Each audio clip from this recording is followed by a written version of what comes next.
TeaTime is back in business for 2023. And, you know, what an appropriate topic we have. We're going to talk about some predictions. We're going to talk about what's going on this year, what we think will happen, you know, what we already know about the coming year. A lot of stuff to cover, actually, you know. Yeah, it's just so weird that they're not calling it Living Worlds. And again, in even like the new blog post they made, they're just like, new End of Dragons content. I'm just like, well, if it's a Living World season, why not just call it the next Living World season?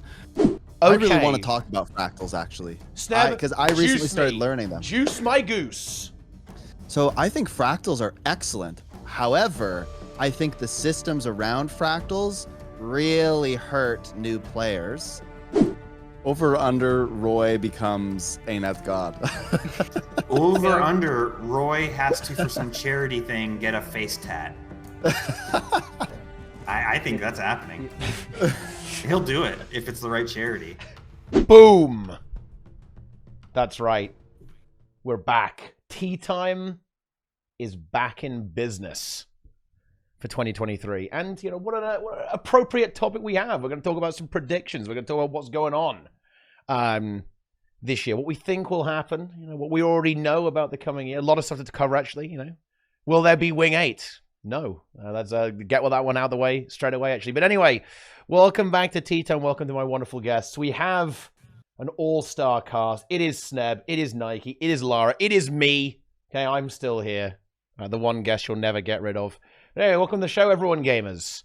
And I want to just kind of start off by just reminding everyone about, I thought, a pretty interesting, maybe I'm reading too much into it, the final post of the year, where ArenaNet talked about how in early 2023, that's current year, by the way, they were going to give us kind of a high-level overview, a bit of a sharing of their vision for the game, right, in the long term, right, like the long-term vision. And, you know, maybe I'm reading too much into this, but that, to me, does imply that there are going to be some changes, potentially, and that what we get in the future from now on, maybe into the next expansion, maybe Season 6, whatever that's going to be, maybe things are going to be a little bit different to what we've been having over the past, you know, the past history of Guild Wars 2. And, you know, I want to bring Lara into this because I think that you were on this a while ago, you know, pounced on this idea when ArenaNet was talking about a new location, singular, right, for Cantha in the upcoming episode. I think that you kind of theorized that this could very much signify a bit of a change in what the Living World season's going to be and what that's going to look like. So what do you make of that? What are you expecting when it comes to the standard update for Guild Wars 2 in between expansions? Yeah, it's just so weird that they're not calling it Living Worlds. And again, in even like the new blog post they made, they're just like, new End of Dragons content. I'm just like, well, if it's a Living World season, why not just call it the next Living World season? That's really my main thing about it. And then they only mentioned one map. I've been yelling this for a while now, like you said, but I think they're gonna change their format. I think also just the name Living World doesn't make that much sense anymore. You know, it used to be like in Season 1 that they would change the game as you played and there would constantly be new things to explore, but now it's just like story episodes, kind of. So I'm not sure, like looking at how I think Iceberg Saga kinda didn't work out too well halfway through. There was this moment where it felt like they shifted gears to developing the expansion. It really makes me think that they have been back to the drawing board a little bit, you know, like, hey, we want to come up with something that's more exciting. I think also just like when there's a big like Final Fantasy patch or a big WoW patch, I feel like there's always like a lot of buzz outside of the game. But the Living World patches don't have that very much. It's like, oh, it's Season 4, Episode 3, and that doesn't say that much to people. So yeah, I think they're just going back to some kind of basically Living World, but just rebranded. You know, maybe not the same, like, hey, there's always a map, there's always this, but just change the formula, but basically the same thing. Also, like, I've been talking about this a bunch, but I wonder if it's gonna be like a full season, because we know that they're already working on the next expansion. Again, we don't know how far along they are. We don't know like how did they like really just go hard instantly starting it, or did they, kind of spend a long time in pre-production? I guess we don't really know what's up there, but I wouldn't be surprised if they do like just a couple content patches and then start, I guess, like the marketing cycle for the next expansion instead of doing like a whole 1.5-year season or something like that. Regardless, though, I'm excited. I'm just glad to get something new. I think that's kind of the big thing. Like, I want a new map. I want new strikes. I want a new raid. I actually believe in Wing 8. I actually think it might happen. Wow. Just saying. You believe in Not Wing to 8? instantly derail. Okay, then I've got a bridge to I'm sell you. excited. I mean, like, I believe. I don't know if I believe in Wing 8. I've started believing recently. wait, It recently? feels like, yeah, like, I don't know. It just, to me, it feels like, the leadership team really knows what we want recently. Like, they keep going like, oh, by the way, here's an expansion confirmed. Oh, yeah, we're doing alliances. Oh, yeah, we're doing DirectX 11. It feels like they're really in touch. So I would not be surprised if they just randomly go like, we're not really doing race anymore, but just do one. Just because it will be hype. I can see it. I'm a believer. I don't think the Korean overlords will give them the budget to ever do a raid again.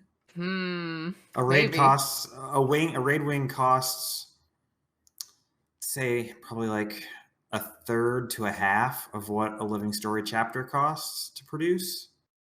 And there's no way that they're going to invest that much money in a piece of content that only Maybe. 5% of the player base is going to touch.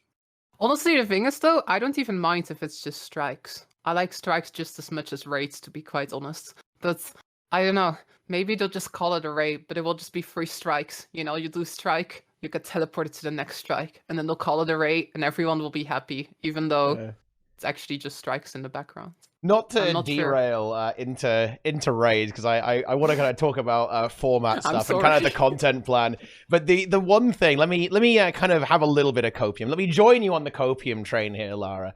The one thing I could see them doing is maybe going back and adding challenge modes to an older raid. So for example, say we're gonna do Spirit Veil, right? And we're gonna add Veil Guardian challenge mode. Okay, yeah, that you could have me there, right? I think we could. That's not completely outside the realm of possibility. And they could even go the other way too, right? They could add, they could add a more refined version of Emboldened, right? Maybe the flamethrower on Sabbather doesn't kill you instantly. Maybe Gorsible's DPS check doesn't kill you instantly, right? All that kind of stuff. Maybe Veil Guardian greens only do like 20% of your health, not 80%.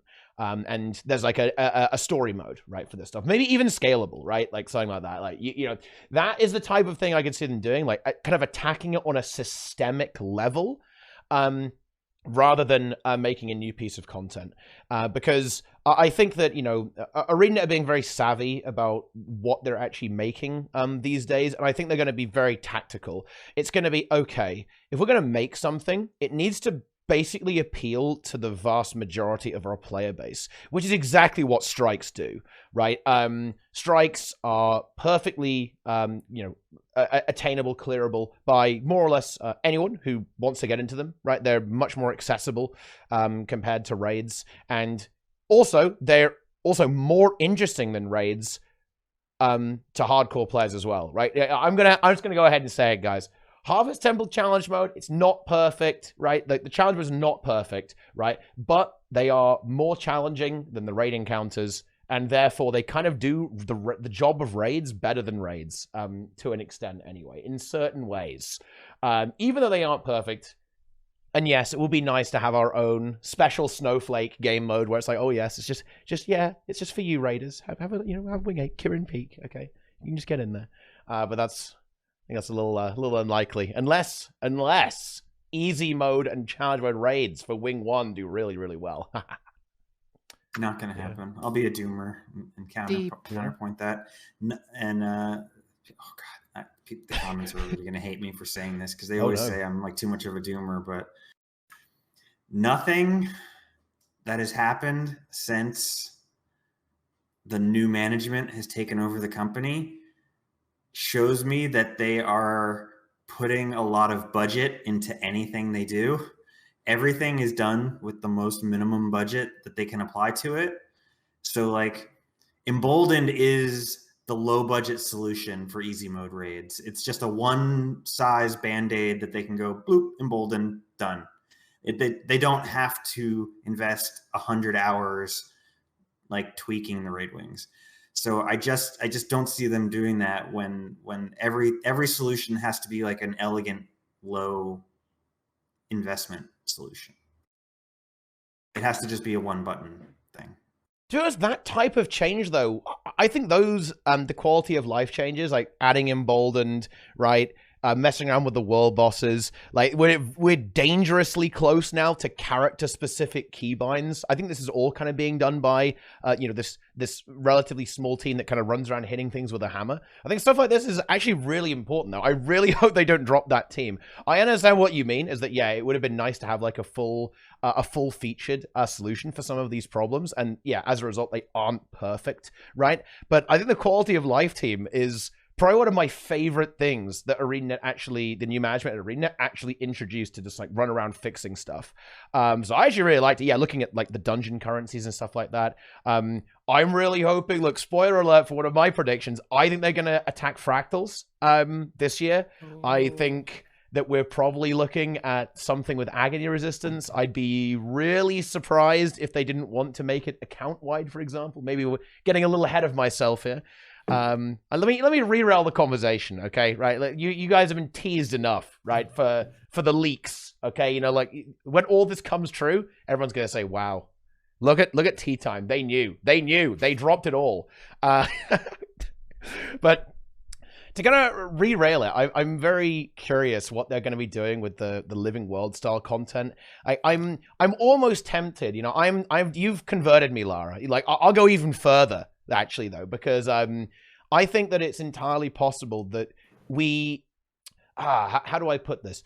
I think it's going to be very feature focused. I think that there might be, to an extent, like less content, right? It might be a bit like Icebrood Saga, so you get like half a map per episode, and then it kind of expands out a few maps over the course of the season.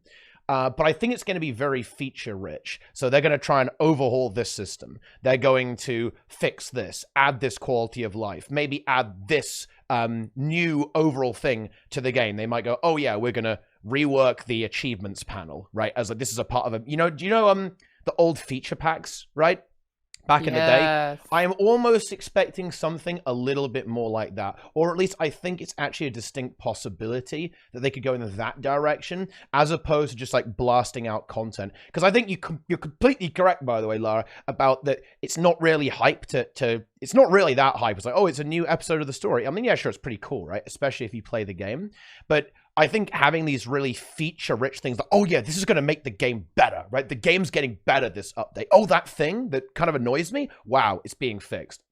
I think that actually generates a lot of excitement and, you know, a lot of good feeling about the game by doing that. And yeah, polishing up some old systems, I think, is some of the most high-value stuff that they could possibly do within the game. Like, alongside, of course. They're not going to just release no content, guys. I wouldn't worry about it. But alongside the content release, I think that's going to be a really big thing. I really hope they do it. And I think they will, actually. As I say, you know, a bit of a shot in the dark there, I suppose. But I do think that the signs are there. And to actually bring in Nike's cynicism here, I think it's actually possibly one of the reasons why they're going to focus on features is because we know that, wow, like, things are still really, really messy. They had to drop Icebrood Saga, completely make EOD from scratch. They had zero content prepped, because normally they develop the next living world in tandem with the expansion. And they're working on another expansion too, right? Which wasn't the case with Path of Fire, right? So right now, ArenaNet, they rushed into this expansion like with nothing prepared. They had to try and fix the game, do Season 1, do Steam. Now they're making an expansion and they've got to get a Living World season. Yeah, 2023, it's going to be a little bit intense for ArenaNet. It's entirely possible that they won't be able to do like the full, oh yeah, we're going to drop 6 maps, because they've got so much going on right now and they have basically no preparation as they normally would because of the change in plans. So it is possible that these two ideas, right? The cynical and the optimist can actually come together here and unite. Because I think, yeah, it's quite possible that we have a fairly content light year, but they lean into features instead, which I think, funnily enough, could actually work out better. Well, the feature that they have to ship is alliances, so Ooh. they can't do stuff before they do that. I mean, that has to be first. Yeah. Like, You if know, they do like a whole Fractal revamp before they come out with alliances, people will be like, "What the fuck? Like, you've been working on alliances for 5 years, and Fractal revamp wasn't on the menu." You know, it's really funny, and you know, I want to get Sneb on this actually, because I was talking to Sneb about this, like, I think a while ago. It was a few months ago, I think. Like 9 months ago. Oh, was it? Wait, was it 9 months ago? It was yeah, super long ago. Okay, all right. Listen, I know about time. I know how to. This is why I'm always late, guys. But I was talking to Snow about this, and he was like, "Wait, isn't that dead? Aren't alliances dead?" I was like, "No, they're not dead." And he was like, "Wait, I thought they were dead." No, that's man. not what happened. That's not what happened. That's not what happened. What happened? I said I don't believe that alliances are actually coming out. I said I will not believe they're coming out until they come out at this point, because I was there for every time they announced it, and at this point I don't trust it. So if they come out, and this was in 2022, I was like, if they come out in 2022, I will be surprised, and I'm just gonna keep it like that so that my expectations are tempered. And I honestly, I think that's kind of what you have to do with alliances at this point, because it's been so long. And I think that they're very well aware that that's how people feel, right? I mean, I just started playing a little bit more World versus World, but I just can't play it. Like, every time I play it, I just think this will be so much better when alliances come out. And Oh no. I would argue that a lot of people are just waiting to play World versus World because they want to be able to play with all their friends without switching servers and stuff. I only play during the betas, basically. Like, there's a beta, I'll play a ton of World v World, and then I'm out again. I'm like, bye. Super true. Wow. Yeah, I can't get into it. I can't unless alliances are there. I'm not into it. Wow.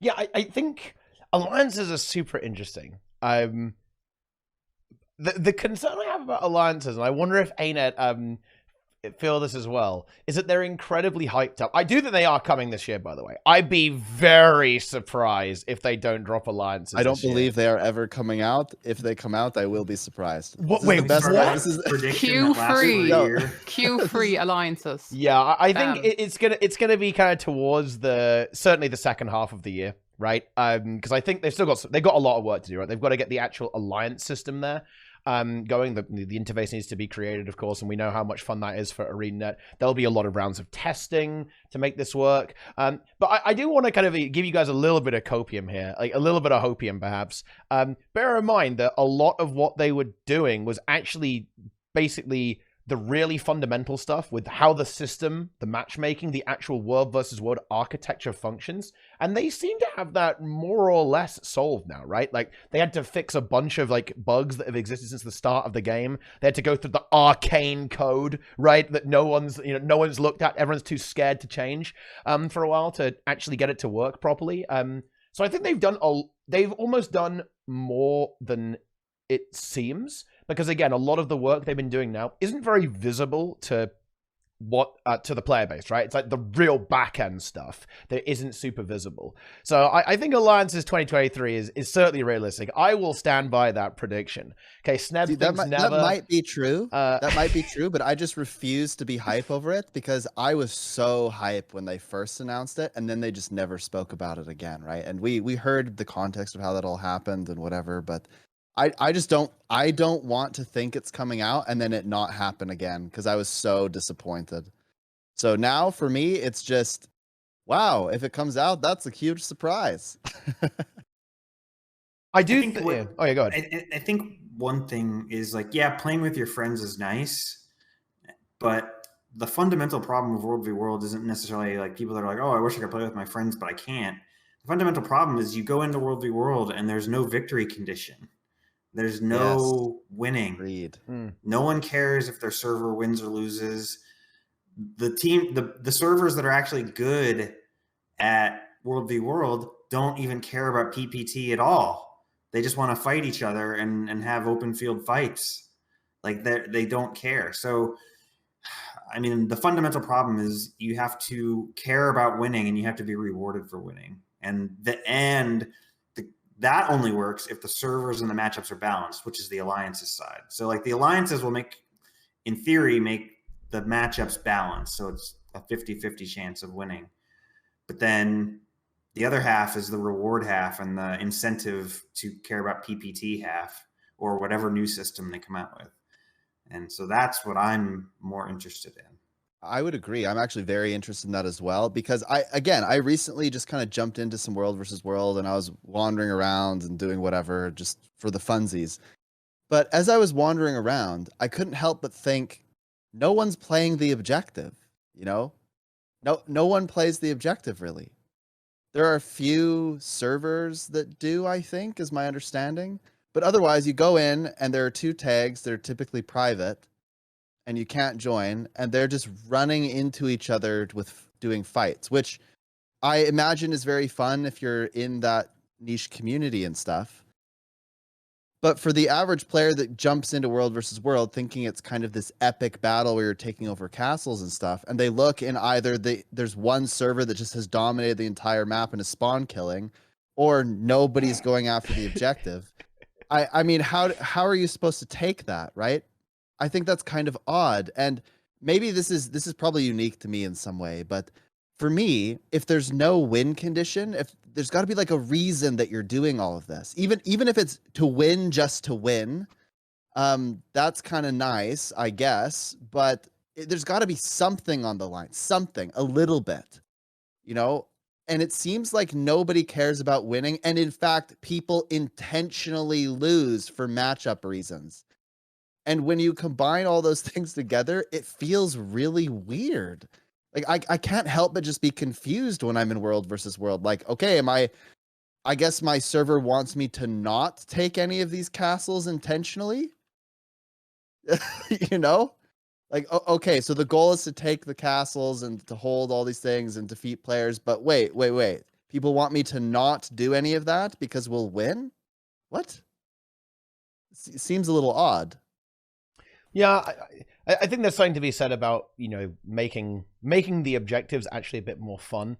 I think this kind of got a little bit worse when the competitive gamers got depower creep. They like nuked the power creep in World versus World and PvP, and that kind of made all of the, I guess, the PvE elements of World versus World a little bit more annoying to deal with. And I think that, yeah, like sieging right now, it's not that much fun. Like, especially if your opponent knows what they're doing. If you're attacking like a tier 3 objective and the defending team are competent and they know how to use all of the like, you know, the siege disablers, right? All the tactics, all that kind of stuff.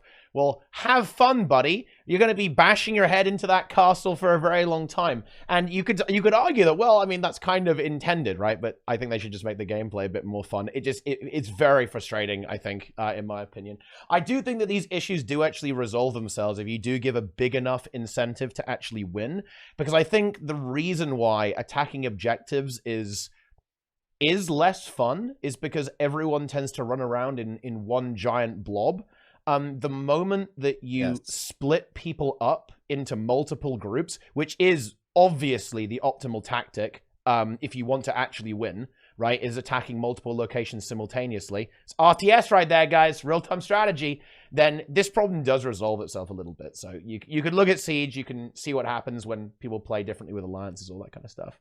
I do think that alliances are going to be really good. I think some people are worried about them not being super impactful, and I think they won't be perhaps as impactful as people think. But I do think that as long as the you know, the competitive structure really exists and has some prestige to it, I do think it will actually significantly change the way the game mode is played for the better, I think. I think it's also a big deal for like the non-WvW players. I think it's almost more impactful for the people that are not WvW mains than for the WvW mains. Like, I'm not a WvW main, but Alliances is the thing that makes me go like, wait, I can play with my friends. Let's give this game mode a try. I think it's going to be really good just to get the population up. Just getting new people in, getting people to give it a shot. Oh, huge agree. Holy, that is the most important thing. Look, I want to run into World versus World, but here's the thing. I have a guild with like 900 people, and guess what? We are all on different servers, and none of us want to switch because if we switch, it's going to cost us money and blah blah blah blah blah. That system prevents us from playing together, so we just don't play. And for those who are like, oh, we'll just pay to have people switch. Well, I mean, come on, it's just an unnecessary barrier, in my opinion. I think it's silly. I've got to push back against that a little bit. Like, if you want to transfer, it's not that much gold. But I have to transfer hundreds of people potentially, right? If our whole guild wants to play. If they want to play with you, they should transfer. Yes, but that's the thing is that okay, I know how this sounds. Yeah. But I have to convince them to swap, and most people are just too apathetic to do it. Well, right? The thing is, though, those players, it's like a barrier. Well, it's just a simple barrier. It's the thing too is, like, again, these it's a players barrier. Aren't committed. They're gonna quit after one session. Yeah. Like if those players true. if those players aren't willing to say, you know what, I'm gonna pay 200 gold to transfer, then yeah, these people aren't gonna play. Right. And don't get me wrong, I actually do think that alliances will lower the barrier to entry, which is always a good thing. But I don't think transferring, especially seeing as you don't have to pay real money and you can pay gems, I don't think is as much of a barrier as people make it out to be. The type of player who's going to commit and is actually going to play world versus world with a guild is willing to, to put out a little bit of gold, right? No, but here's the thing. It's I'm not talking that we're going to be like a dedicated world. I'm just talking, hey, let's jump in game, right? The people that won't necessarily play world versus world every day, but that's fine, right? You just want people that want to jump in every once in a while. So maybe when all of those people added up, it's kind of a bit of a boon to world versus world. Those people don't want to pay because they're not going to invest a ton of time in there, and that's fine. But you're killing the casual world versus world players because they can't play with anyone unless they pay a bunch of gold. And to them, the investment isn't worth it because they look at it and they're like, well, I might only play a few times. And for some people, those few times might become more because they enjoy it. But people aren't willing to invest in something if they don't know that the outcome will be at least somewhat okay. And I think you're right that people do overestimate how valuable 200 gold is, but that's another conversation. I 100% agree with you, Sneb. I think the thing here is that we're not talking about the dedicated world people that are like running every day with their guild. We're talking about the random people that will just like randomly drop in and then drop out again. And I think loot bags is what they're called. Well, I'm a loot bag, I think. I'm fairly certain I'm in that category. But just basically making that first barrier of entry much smaller is going to lead to more, I guess, like world casuals trying it out. And some of those people might then be like, oh, wow, I didn't realize this was that much fun. I really like this game mode. And then they might stick around. I think that's the thing. I think you're completely right that the transfer is not a huge barrier. But getting rid of it, I think, will lead to many people who didn't even consider playing World just finally giving it a try. I think that's the big difference almost. It's definitely a good thing that alliances will essentially make transfers redundant, because you're you can just press a button and boom, you're in with the gang. That will certainly help with the new player acquisition and probably retention as well. I think that a lot of players go into world versus world and they just wander around aimlessly for a while and then don't come back, right? And having a bunch of people to run around with, even if you're still running around aimlessly, it's always going to be fun, right? Like running around in a massive blob, attacking a castle, let's go. That's pretty good. Not too bad.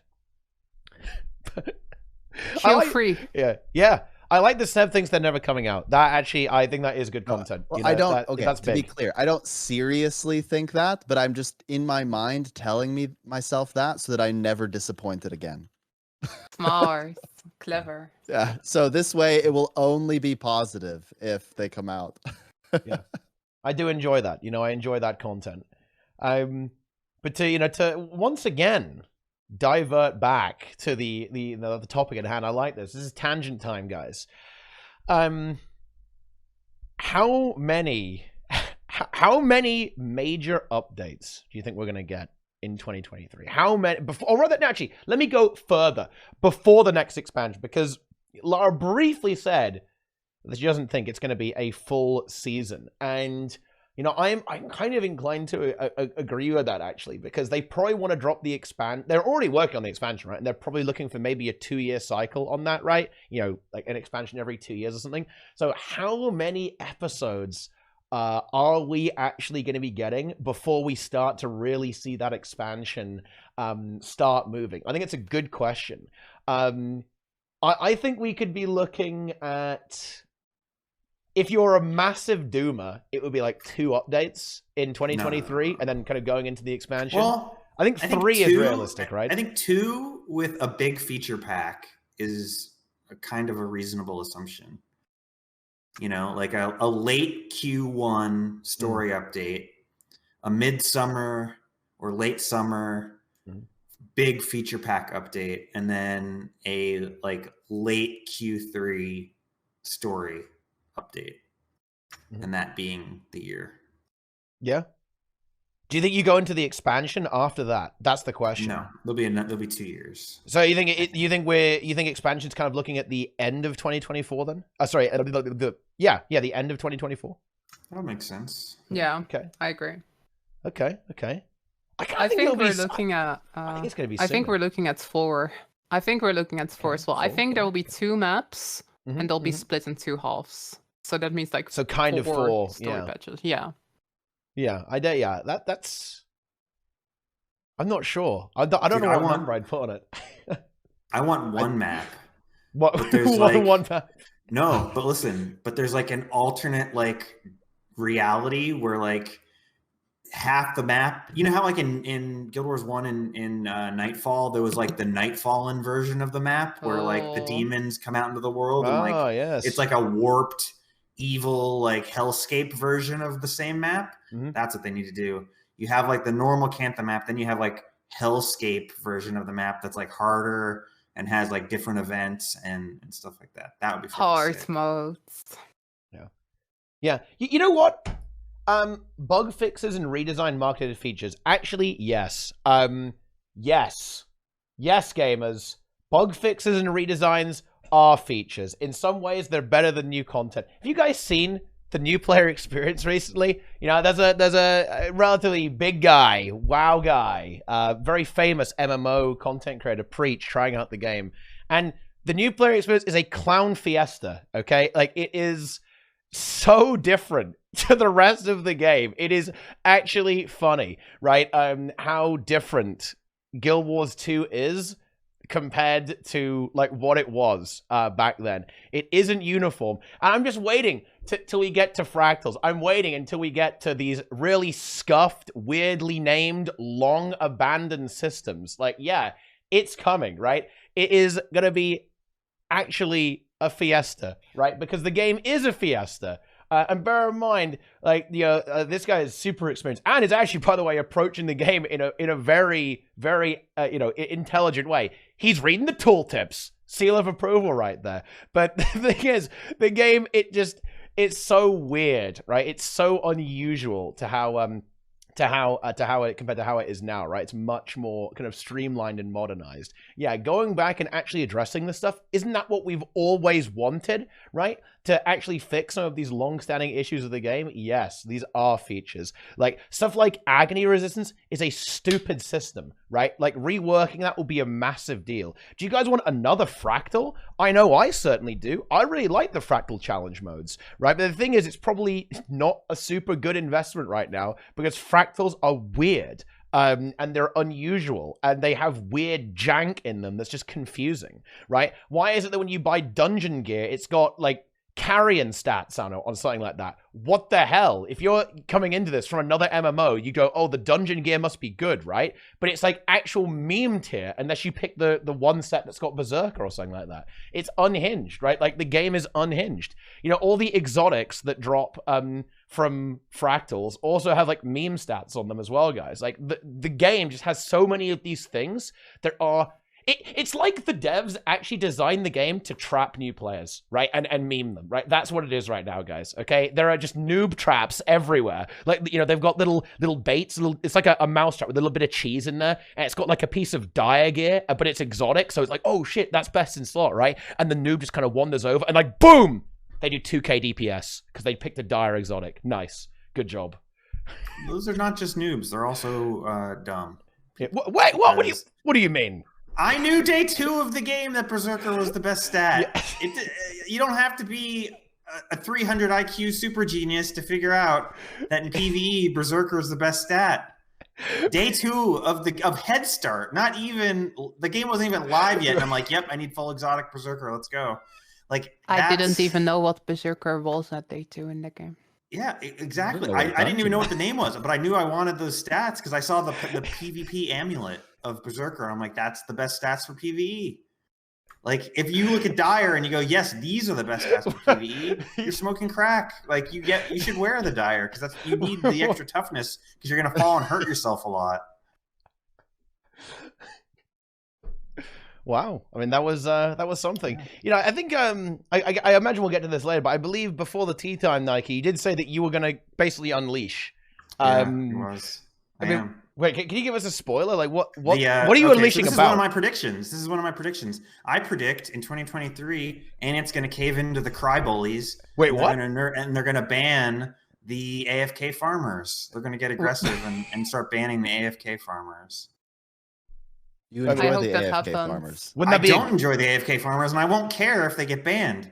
But I do not like the daily, weekly, please ban AFK farmers Reddit posts. Oh, I really like it. That these people go on. Wait, you enjoy it? Why do you enjoy this? You like those posts? Because they're unhinged. These people post every single day. They're like, it's ruining the game. It's not ruining the game.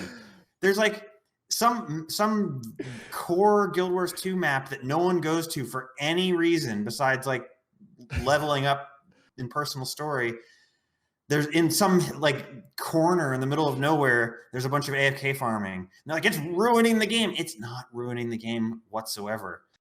I can't handle it. And they have no arguments in favor of why it's ruining the game. They this is just how Reddit works, though. Like, it's about recycling. It's about talking about Maguma every, like, that's true. Hours. Dude, I want... It's environmentally friendly.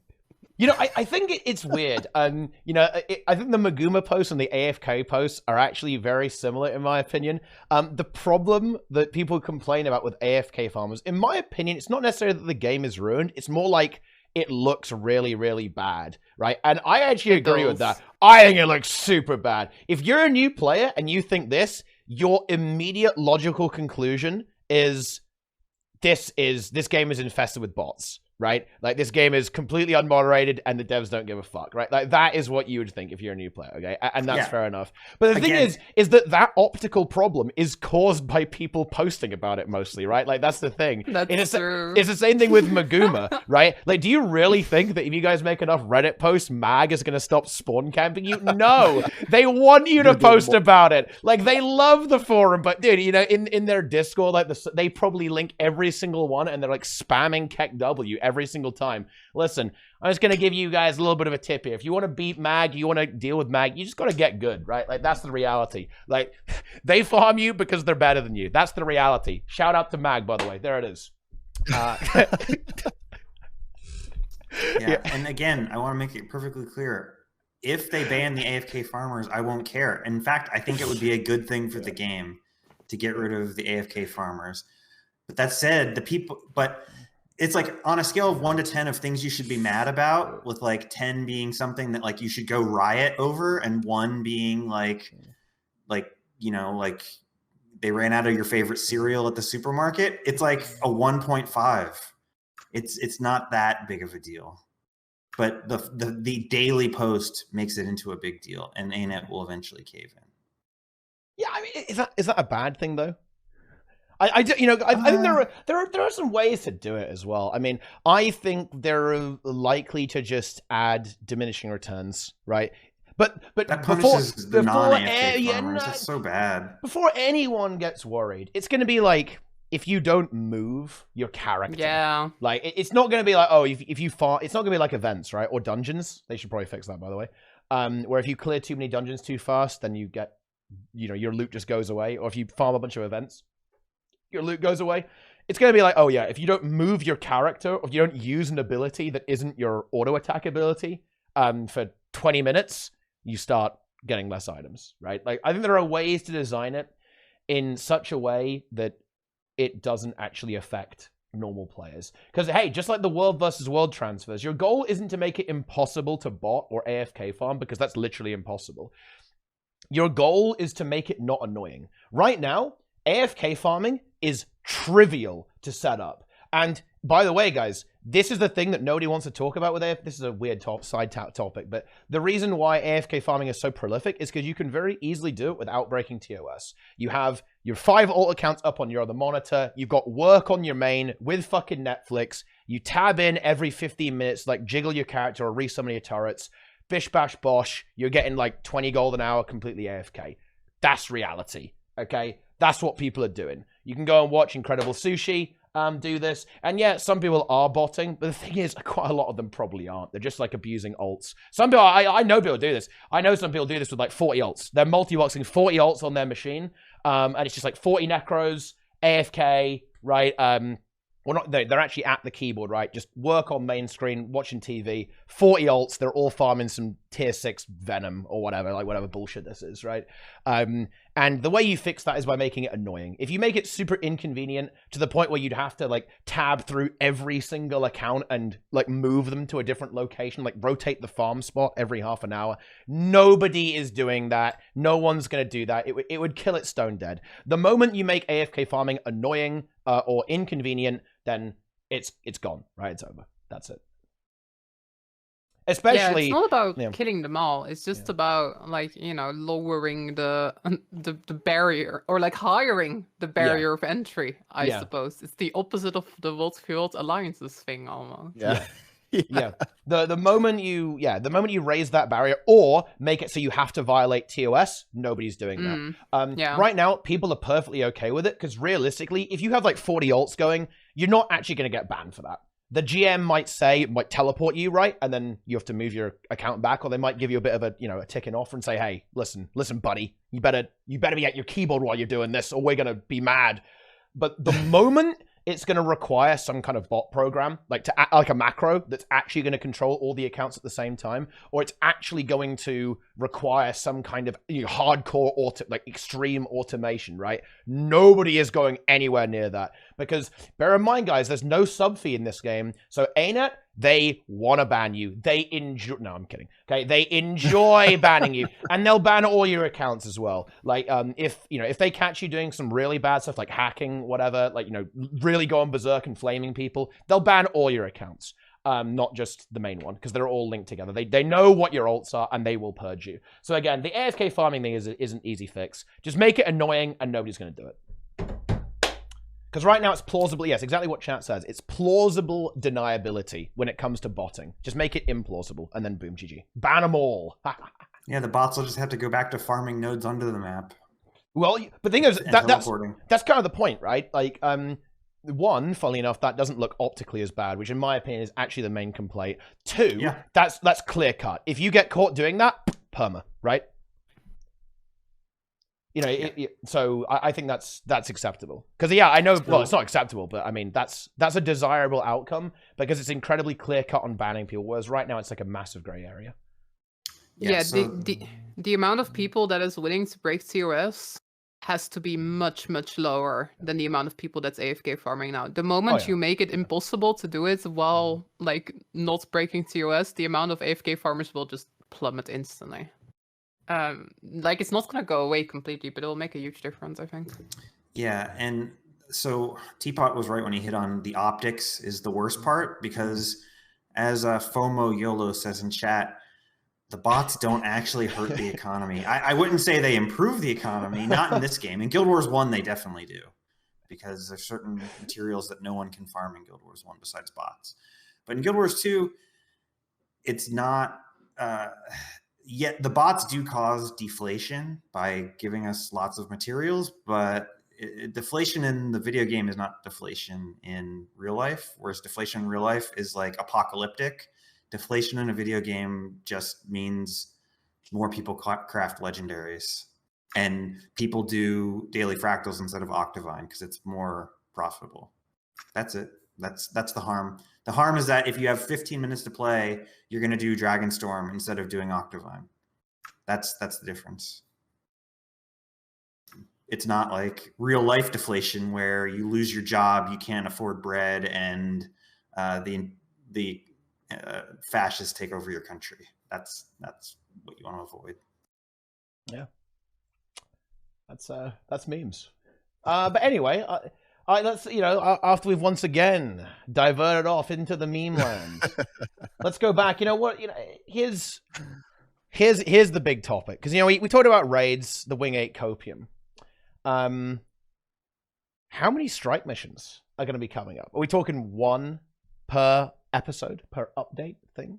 Okay, I think we can talk about something. Oh yeah, you want to bring something else up? Yeah, you want to derail us again, Sneb? Is that what you want? Yes, we do. It's kind of relevant, but okay. How successful have strike missions actually been is what you need to think about before you predict this.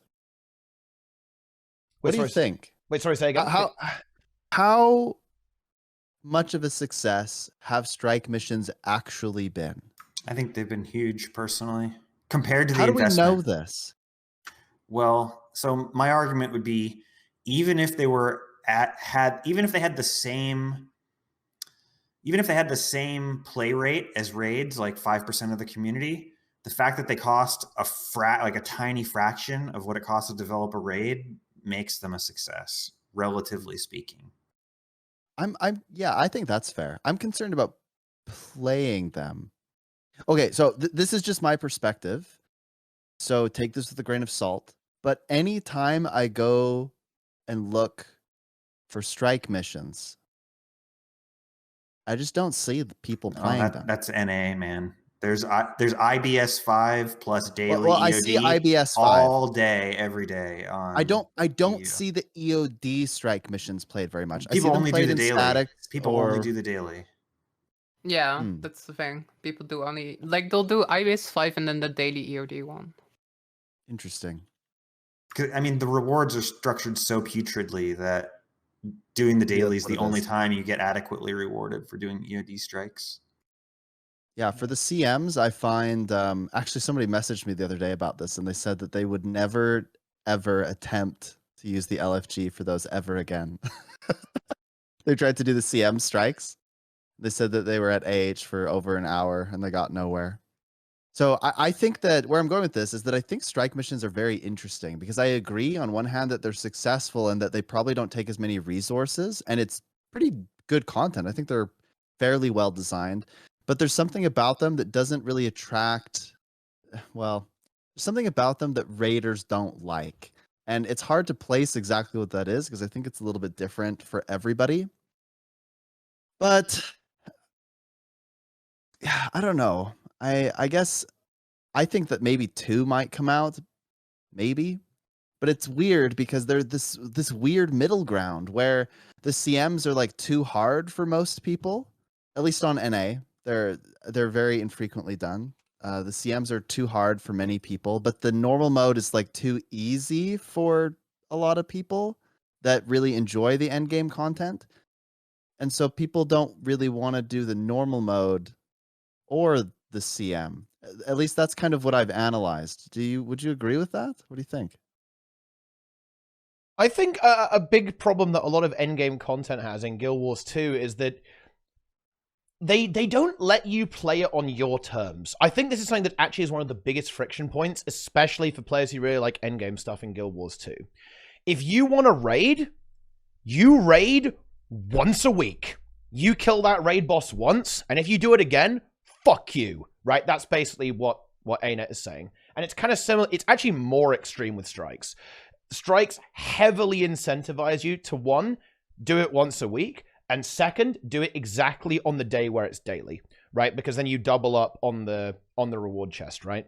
And I think this actually kind of makes it less populated than it actually is. Make it seem less popular than it actually is, because ArenaNet won't let you repeat content, and they kind of punish you for going back in and doing it again a lot of the time, which I think kind of makes it appear less popular. I do think strikes are very popular because they're incredibly lucrative. I think they are actually decently challenging as well. Not all of them are, obviously, but I think that certainly for the general player base, I think they are engaging, right, for sure. You know, I see a lot of people doing Ice Brood Saga, and you can see this kind of difference in the weekly and the daily, right? A lot of people do Ice Brood Saga 5, right? That's really, really common. Like, you see, like, the LFG full of these things all the time, right? People going crazy doing this, which is pretty big. And I think they'll do the Ender Dragons dailies as well. But again, I think the thing is that these groups fill very quickly, clear, and then you won't see them again. It's the same thing with raids to an extent, you know. I really think that making all this content a lot more replayable and kind of allowing the player base to play it on their terms would really help. I think that's why Fractals do so well, because at least that's daily, right? Like, daily is, you know, you're going to see people doing it every single day, whereas raids kind of like trail off towards the end of the week. Everything's like very active on Monday, then it declines significantly, and it's the same with strike missions. I think that the critique of strikes is that you're absolutely correct. 2 difficulty settings, it's very clearly not enough. And funnily enough, I think Old Lions Court is a complete perfect demonstration of this. Everyone was really excited for the challenge, myself included. Me and a bunch of other guilds, we did a lot of prep. We were training. We were ready to go for Worlds first, you know, grind out at least a few hours. At least a few hours. Right? You know, we won't expect HCC. That's fair enough. Not everything can be like that. We were expecting like a good challenge that's going to take us a while to get through. We one-tapped it with 9 players. Our final player was still patching the game. Yeah. I think Old Lions Court is a weird one, though, because if, like, I actually poke strike CMs fairly regularly, and, like, we will, like, one-shot everything and then be stuck on Old Lions Court CM for, like, an hour. Like, I feel like it is really easy if you're coordinated and on voice chat, but if you're playing with pugs, the difficulty significantly increases. Like, because you need to coordinate when you see those things, right? Like, we'll flip the pattern and stuff. I think Old Lions Court, to a lot of people, is actually like up there with Kaining challenge mode. But again, I actually haven't beat it yet. Yeah, I think it's just with pugs, it's just way harder. Tangent though, tangent. That's what I'm doing today. Just tangent. Nice. Let's go. Yeah, I'm sorry. Do it. No, but like I think strikes are actually fairly successful. Like, but I do agree with you. I think that there's sort of that harder form to raid difficulty that's missing for a lot of people. Like, you know, I think like Sneb is saying, I think the challenge modes are maybe too hard for quite a lot of the player base, and like, you know, we've got the normal modes, which I think are very accessible, and there's kind of maybe something that would be nice in between. But again, like Nike said though, like they're making these, I imagine, with a fraction of the resources they needed for raids. I imagine the play numbers have to be better than raids just because they're more accessible. I think I actually think that the turtle like probably funneled a lot of people into trying the strikes for the first time. I think that it has to be that ArenaNet considers them to be a success. Again, we don't have like actual hard numbers though, but I find it hard to imagine that the strikes would be considered to be not a success. Like, it feels to me like they're just all the metrics that ArenaNet might be looking at, I imagine to be better, if that makes sense. One way we'll know is when they come out with their vision statement, if strikes are part of the vision or not. If they're part of the vision, then that means that they consider the ones that are out as success. So that'll be the proof. And then if their vision doesn't include strikes and they come out with some new end game mode, I'll just deflate and there's no way that'll be the end. I think they're definitely gonna go with strikes. I think they are a success. You know what? I'm gonna White Knight strikes here a little bit. I think they're a success in pretty much every way that matters. Because if you actually look at the mechanical design of Old Lions Court, it's actually really good. And that, by the way, that's partially why people were so excited for the challenge mode. Because I was like, whoa, this is actually a really cool fight with the way it works, right? You've got to handle all 3 of them at the same time. They've all got different mechanics. There's space management. They also have a lot of different attacks. Movement's super important. You've got this kind of puzzle element, this reaction element. Do you want to CC? Do you not want to crowd control? I think the design is excellent. I think taking the load off in terms of having to design like loads of new assets and animations, because they're the same models, right, from the kind of like open world Battle for Lion's Arch thing, even a lot of the same attacks to an extent. I think that really helped. And I think they'll be able to design much better encounters because they're going to have the ability to be working on that instead of having to like stop everything, right? They can reuse a lot of stuff. I think they're a really, really big success. The question is will they be able to actually, you know, make stuff that's actually difficult? Because the problem is as Lara says, that strike mission is actually brutal. I think it is very comparable to something like Kaining Overlook. I think you're completely right. Because if you don't have good supports, if people don't have good positioning, you are gonna die. Like, that is gonna farm you hard. It's just that, you know, a lot of the guilds that wanted to be competitive prepared really well and understood the fight extremely well. I'm actually going to feel a little bit bad for the strike team to an extent because one of the really big reasons why Harvest Temple Challenge Mode took so long to kill is because nobody prepared, because the normal mode was so easy, right? So nobody actually understood the fight, right? If Harvest Temple Challenge Mode was coming out like next week, and the players had the knowledge that we do now, right? Not about the challenge mode, but just about the way that strikes are going to go. Everyone will be grinding their living hell out of the normal mode right now, identifying how every single mechanic works, right? Figuring out every single detail about the expansion, and it would die way faster, like significantly faster, because the players would prepare significantly better. So in some senses, you know, we kind of ruined it. You know, we ruined it for ourselves, guys. You know, we prepared too much and we destroyed the boss.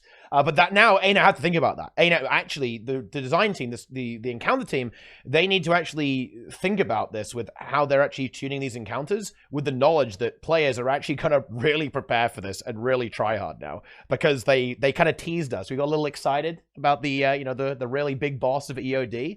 So they've got to think about that. It's a consideration that they have to make. And that's why I think they probably don't have the resources for this now, but I would really like to see them move to 3 difficulties. It's going to be, you know, normal mode, challenge mode, then insanity mode. Someone said do nightmare mode, but that actually might be pretty bad because it's the same, you know, acronym as NM, right? And that's normal mode. So maybe you can't do that. It needs to be something else. Another letter. It would be really easy to turn the difficulty up on HTCM. You just have each green be a different color, and the people who have to go to those greens, the team doesn't assign it, the game picks randomly.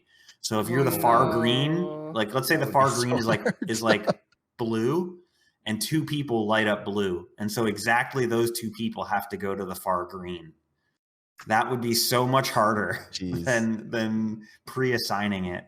Oh, yes. Don't give them any ideas.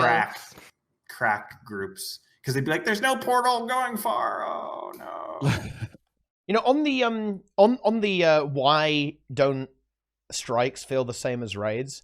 In my opinion, I think it's because I think this is a really important topic to explore, actually. No, done.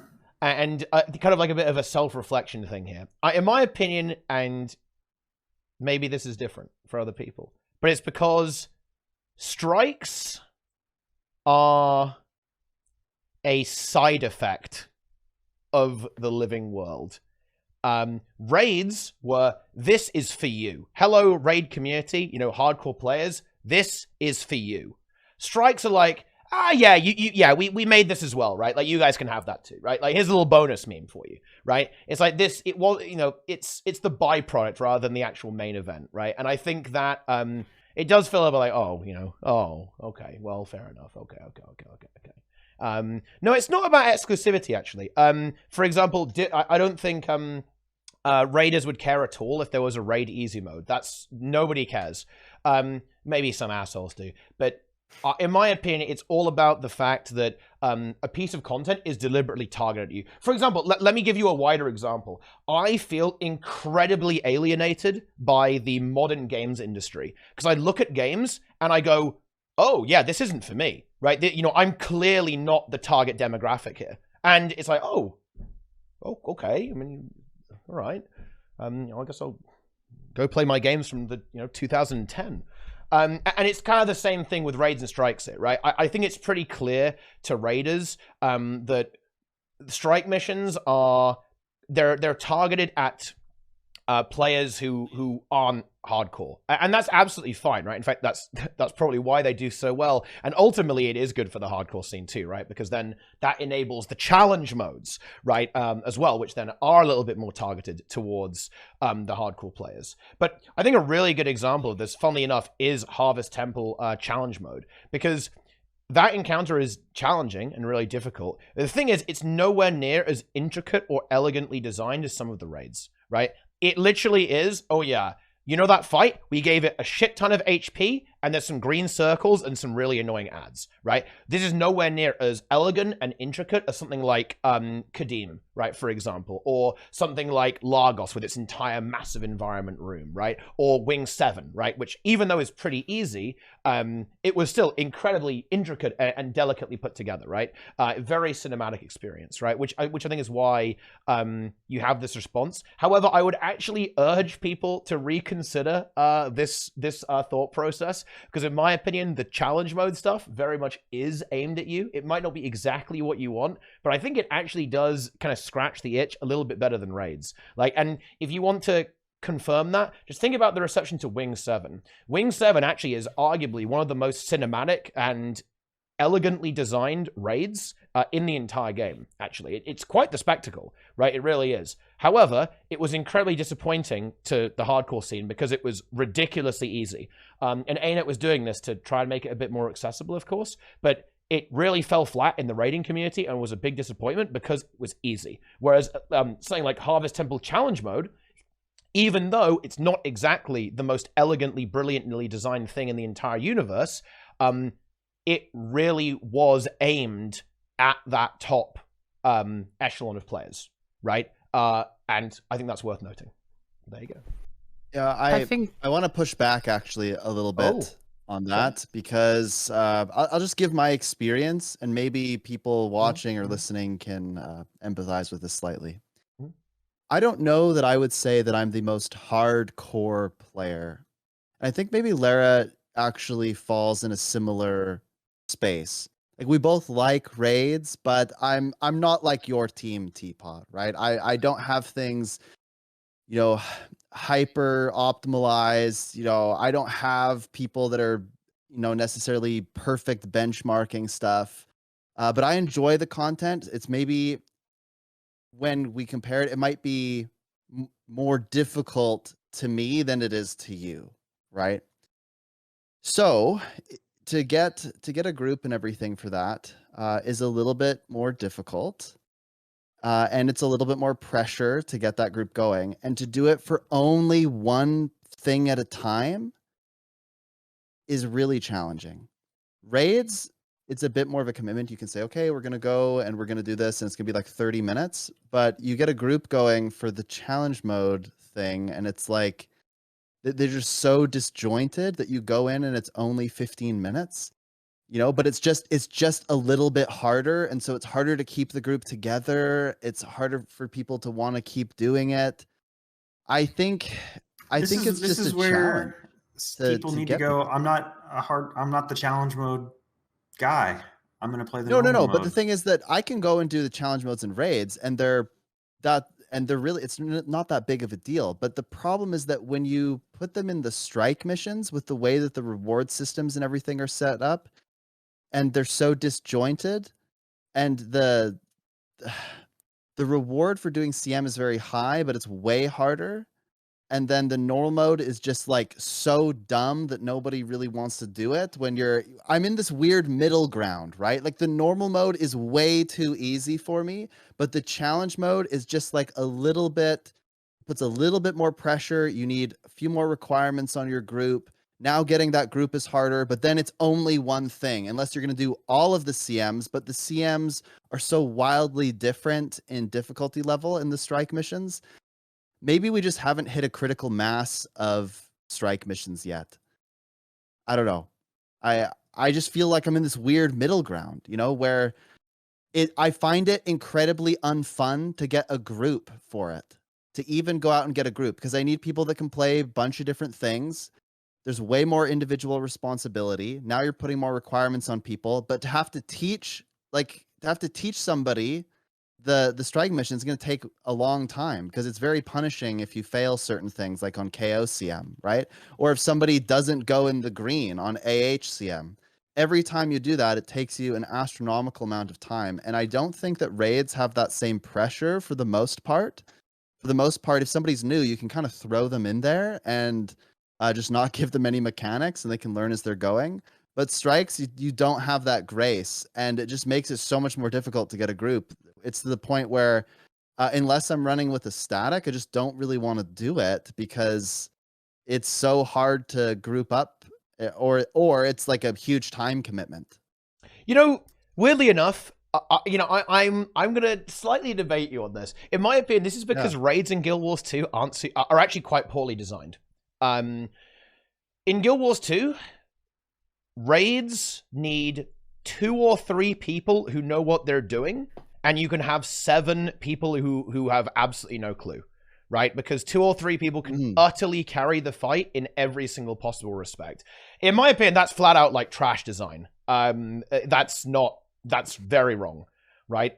With how it should be. And by the way, the same effect you're describing, right? It's why people don't do wings 5 through 7, right? It's because wing 5 you need more people, wing 6 you need a lot more people. But it's worse, right? It's worse in the EOD strike CMs is what I'm trying to get at here, right? Like I like the encounters, but it's hell to get a group. That's what I'm trying to say. It's really frustrating to get a group for EOD strike CMs because if somebody doesn't know something, you're going to spend a huge amount of time sorting that out.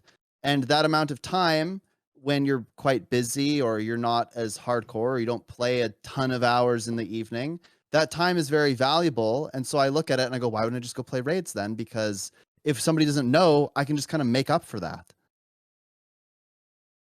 Well, yeah. And I think there's 2 things going on here. I do think that the solution here is we just need more players in this content. I think if the scene matures and grows, then this stuff does get more puggable, if that makes any sense, right? Because I completely agree with you. I know exactly what you're talking about, right? There definitely is this hell zone where the CM is, because there's such a massive gap, right, between the normal and the CM. There is going to be a hell zone where you've really mastered and locked down the normal, but realistically, the challenge mode is going to be a huge investment to clear that every week if you wanted to go for that. And I think that definitely is a thing. But yeah, in my opinion, the solution to this is the scene maturing enough to the point where ArenaNet actually it will be worth their time to add a 3rd difficulty option. Basically make the challenge mode always super, super challenging, and then have, this intermediate difficulty that is a little bit of a blend between the 2 of them. That's the way it needs to be. I don't know. For people that are saying it's not my job to teach people or that it's a really biased take or whatever. Well, it's my you're not going to be able to play if you don't, right? That's the thing. I mean, like, yeah. I mean, this is just my experience, my perspective. So of course it's biased or anecdotal. The next thing is, I mean, it's kind of my job to teach people. Otherwise, I don't have a group. That's what I'm trying to say. You won't be able to play otherwise. There aren't enough people that know how to do all the mechanics to make it work. So I either have to go in with an organized group every week that still will struggle at times, and that's fine. I don't care about struggling. But if I go in and to get a group, I have to teach 5 people to fight every single time I do it. At some point, I'm like, I don't want to teach people anymore, so I'm just not going to play. And because my option is teach people or don't play. And I don't see how there's any other there are other options, options that you just don't want to do them either. Well, I could switch to EU. You could just join a static. You could just join a static that does the clears. No, but I just said that. I said if I don't join a static, then those are my options. So the 3rd option is join a static. Yeah, and I've done that, and we were pretty successful. But if you don't want to join a static, then you're stuck, in my opinion. Or you can go to EU, and you're probably less stuck. I actually have like one rant about this before we move on that I really have to get out of my system. Yes. I keep seeing people and they'll be like, well, like I like raids, but I don't like strikes. And I don't like strikes because they're standalone. They don't have a separate story. There's no stuff in between. Like They're just standalone bosses. I don't like that. This is a thing I hear like constantly. And of course, people are allowed to have their opinions, okay? I totally respect that. For me, I don't mind if it's a raid or a strike. I just want the fight to be fun. That is like the most important thing for me. I'll care about like the raid story the first week, right? But then I've done it, and I've gotten my story fix, and then I'm just annoyed that I have to do escort to get to KC. I actually like that I can just get to the bosses themselves. But here's my rant, okay? My rant is that these people keep going, well, I don't like strikes. They don't have story. They don't have stuff in between. I'm gonna play Final Fantasy instead. I recently realized that all raids in Final Fantasy are basically just standalone raid bosses. Yeah, they're strikes. There is no stuff Kinda. in between. Like, Guild's 2 strikes are extremely similar to Final Fantasy 14 raids. And, okay, I had to get that out of my system. Like, I keep seeing people being like, I miss my Spirit Run. I'm like, do you really miss Spirit Run?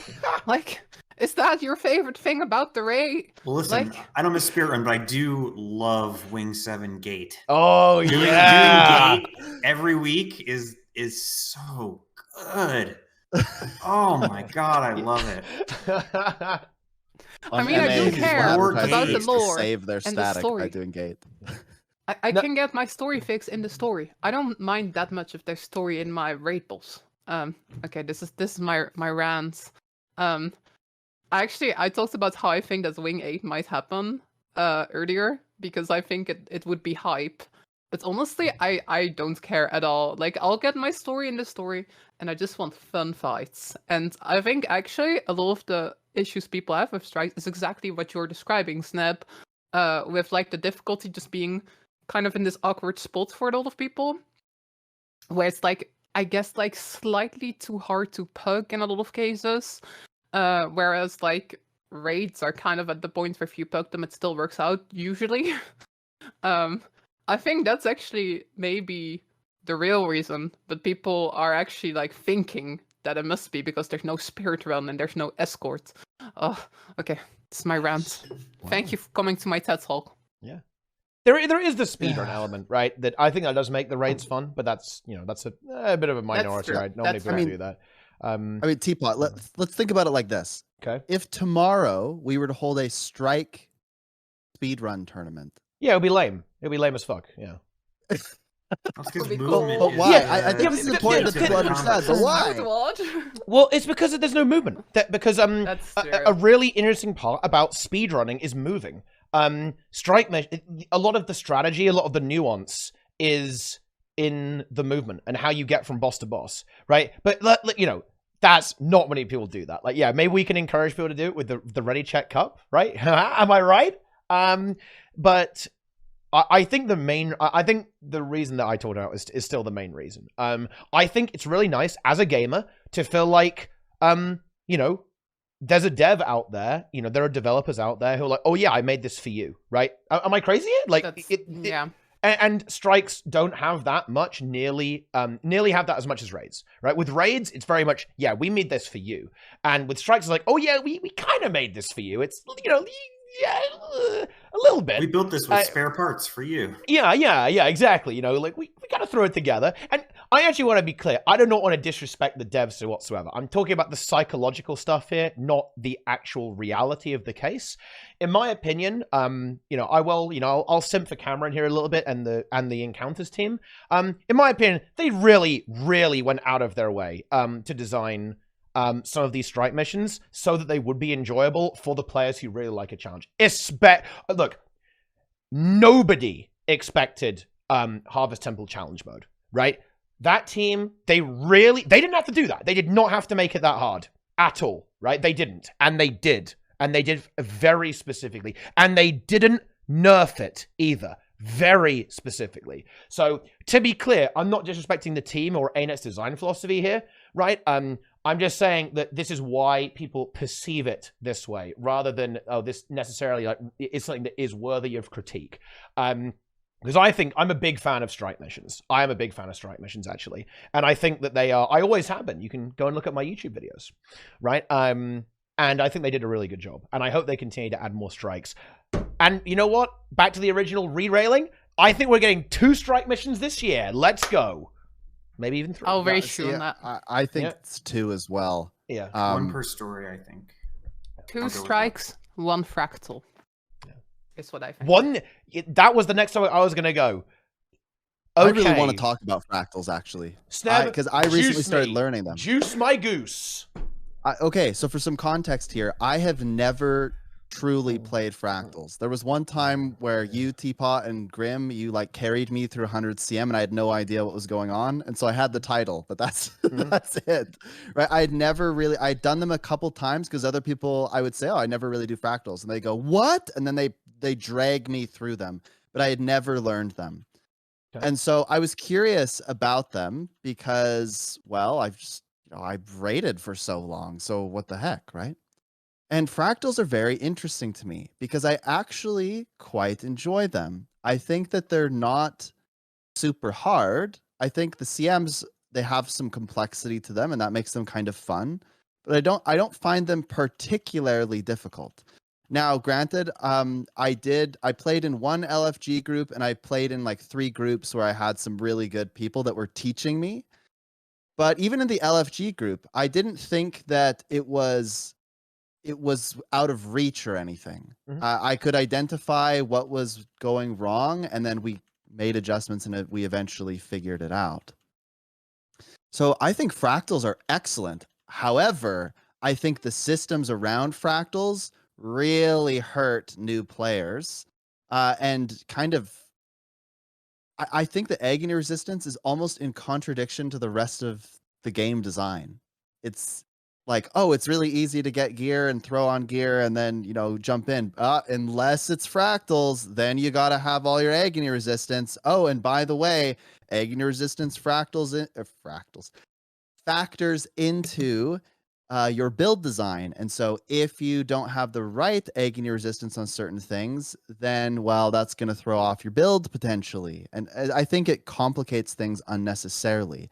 But I'm curious why we haven't had more fractals, because when I played them, I thought they were really fun. And I don't really understand why we haven't had any for so long. I don't get it. I think they're really popular too. Budget. Like, Yeah, they're super popular. But it's kind budget. of it's I think kind of it- strange in a way, because like I feel like the fractal progression agony resistance system, I think a lot of people weren't around for this, but when Guilds 2 first came out, one of the big criticisms was like, oh, you hit 80 and then there's nothing left to do, there's no end game. I feel like the fractal sort of tiers, the agony resistance was almost invented as like ArenaNet's kind of scrambling and going like, oh wait, we need to have some sort of progression after people hit 80. We need something where they can like climb up and get better stuff. But now that we're in 2022 Guild Wars 2, where there's like 1 million content and there's a ton of stuff to do, it feels really out of place, doesn't it? I think also a huge issue with the system right now is that people don't play alts, right? Like, and you go in raids, and people will be like, oh, I can fill every role. And I'm like, yay, you play Alok. And then I go fractals, and they're like, oh, I only have one character with agony resistance. And I'm like, oh no, we don't have support. It's a relic from the fact that at the launch of Fractals... It was a complete knee-jerk. Well, your fractal level was character bound. Each character had to progress to Fractal 50 on their own. And so in that system, having character-bound agony makes total sense, because a character who's fractal, your guardian that you never play that's fractal level 3 is only going to be in level 3 fractal, so he doesn't need the agony, you know what I mean? But once you make the fractal level account-bound, now all of a sudden your character that you never play could jump into 100 CM, and it makes no sense that he doesn't have agony resistance. Yeah, I mean, I think the way to solve this is to just completely replace agony resistance with fractal level. So in other words, you still have that progression element, because I actually think that's really good. I was actually a little bit more critical of it back in the day. I thought it was like, oh god, it's kind of annoying, you've got to get through it. But having played through on the Zero to Hero account, no, I actually completely approve of it. I think that the leveling up system is actually rather good, and I like it. I don't like agony resistance whatsoever, though. To me, it just makes absolutely no sense that fractals, which honestly are kind of like the pipeline into group content. That's dungeons, right? Like every MMO does this. It's 5-player stuff, then you might try raids afterwards, right? It is ludicrous that you need ascended gear for fractals and you don't need it for raids. Well, I phrased that poorly. It is absurd to me that you don't need it for raids, but you do for the content that you're supposed to do before raids, if you think about it. That is insane. I would just kill the entire system. That probably isn't viable from a developer perspective right now because of how old the system is. But I would just say, yeah, make it account-wide. Or at the very least, turn it into some kind of account-wide system. And funnily enough, this is why I hate to say this, I don't think we're getting a Fractal this year, because I think they're going to rework Fractals instead. They're going to unmess up the systems, right, rather than add a new one. And then afterwards, maybe next year, then we might see a Fractal. Because I think that before, adding new content, right, obviously that's great. Who doesn't love new content? But I think it's going to be a far superior usage of their resources to really target the pain points about their really, really good idea. Look, Fractals are really good. Sneb's right. They're good on paper. They really, really are. Hey, they're so good. World of Warcraft basically have Fractals as their most popular content. It's called Mythic Plus, right? It's incredibly popular. And people love it. It's even an esport, right? It turns out it's a really, really good idea. But Guild Wars 2 never refined it, right? And a lot of that is because of the design debt, right? As Nike correctly pointed out, of course, Fractals and honestly, even Ascended Gear was kind of a mistake to an extent. It was a knee-jerk response to players saying there's no progression. So instead of kind of saying, actually, we're correct, you guys just don't understand how the game works, ArenaNet were like, well, okay, we'll give you a bunch of like really janky systems to increase your numbers on, and here you go, I guess. And it did, of course, work to an extent. But yeah, now there's a lot of design debt that makes the system very hostile to new players. And on the meta issue, I think Fractals are actually one of the most damaging things to not just the Fractal meta, but also the PvE meta in general. Because people will often be Fractal players first, then raiders or strikers. Why? Well, because, your characters only go one way, right? There's one-way compatibility. If you have a Fractal character, you can play it in raids, but you might not necessarily be able to play your raid character in Fractals because of the gearing requirements. And this means that players are far less incentivized to try new characters, and this actually adds so much inertia to the metagame, right? Because people play Fractals, right? So they don't want to gear a new character. So they're always going to target what's really, really good in Fractals, and then that will spill over to the rest of the game, which I think is a huge reason why certain builds maintain such dominance in the overall metagame. It's because they're really, really good in Fractals, and people will always gear towards Fractals. So yeah, Agony Resistance is daily Agony Resistance complaining segment. Okay, here it is. Enjoy. It is making the game worse in so many ways. Yeah, well, you know what about Fractals that got me was I just realized, wow, I never played these before raids, and if I had, I think I would have been better at raids. That's what got me. But then, yes, the other things that you noted actually made me kind of happy that I didn't, in a sense, because if I had only played Fractals, then I would only have like maybe 2 or 3 builds, and I wouldn't play anything else. Maybe 4 builds, but I wouldn't play anything else. I wouldn't have anything else for raids. But going backwards is weird because I feel like I have to add all this agony resistance on my different builds, but I have a million builds. So I'm versatile, but only if I have the paycheck to do so. Yes. Speaking of that, actually, this is slightly related to infusions. Well, actually, wait, hang on. Before we do that, does anyone here except Lara think we're getting a Fractal this year? I thought so. Yeah, I think that maybe we'll get a Fractal. If we get a Fractal, I think it'll be later towards the end of the year. The big concern I have is I have to think about all of this in relation to another expansion that they've already announced, right? But we just don't have a name or any sort of theme or anything. And because it's that early, I would imagine that an expansion is not coming this year, but the next year. And so if it's all hands on deck for another Fractal, or sorry, for another expansion, then is a Fractal going to be in line? Maybe one if we're lucky. They did Maybe. Sunqua Peak, right? While they were, I guess, like full on in EOD development. As far as I understand it, they basically had the Encounters team do Sunqua Peak, and then they went to make the EOD strikes. I think just the big thing is there's a lot of people in the community, and they're yelling like, "Oh, fractals are dead," because we haven't had a fractal in the past 2 years or something like that. I think the big thing is that they just haven't gotten around to making fractals. But I think there's a big difference between raids being dead and fractals being dead. I think raids are actually dead because they've kind of been replaced. But I think ArenaNet still really likes fractals and still wants to keep working on it. So I think personally that it just makes sense to sort of like show like, yo, we still do care about fractals. Then again, it might not necessarily be realistic, of course, but that's one of the reasons why I think it would make sense to do a fractal, to just sort of reaffirm like we do still like fractals, they're still a thing.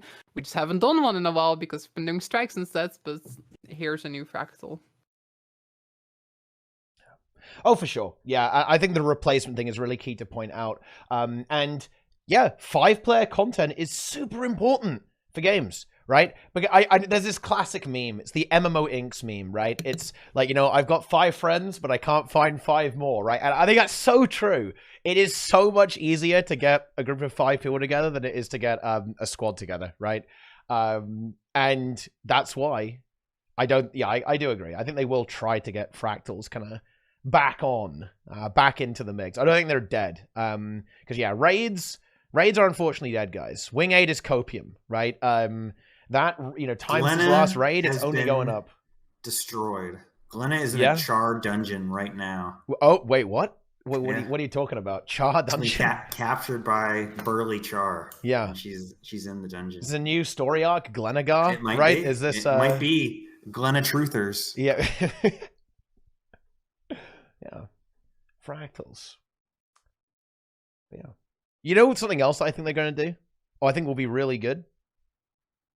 I'm not sure. Maybe this might be my bit of copium. I kind of admit this. I would really like to see them add infusions to the wardrobe. Oh, that's possible. Yeah, I think because you know I think about MMOs, and I think about, oh, you know what people like? They like mount skins and weapons and funny hats, right? And all this kind of stuff. And Guild Wars 2 does have this pretty interesting system, and that's infusions, right? Like this super high-end thing that you can get. But the system is weird. I wouldn't be surprised to know or to learn that not many people actually know about it, right? Like what an infusion is and how it actually works. It is weird. It's a very unusual system. And I actually think that it will be another thing that you could add to kind of the progression path. Because I think one of the big critiques that I think a lot of players, especially coming from other MMOs, is that there aren't a lot of cosmetics that aren't in the cash shop, right? Or rather, sorry, cosmetic types that aren't in the cash shop, right? Because if you think about it, you know, you can buy legendary weapons for gold, mount skins are cash shop exclusive, glider skins are cash shop exclusive, outfits are cash shop exclusive, a huge amount of, let's be honest here, the best skins in the game are cash shop exclusive.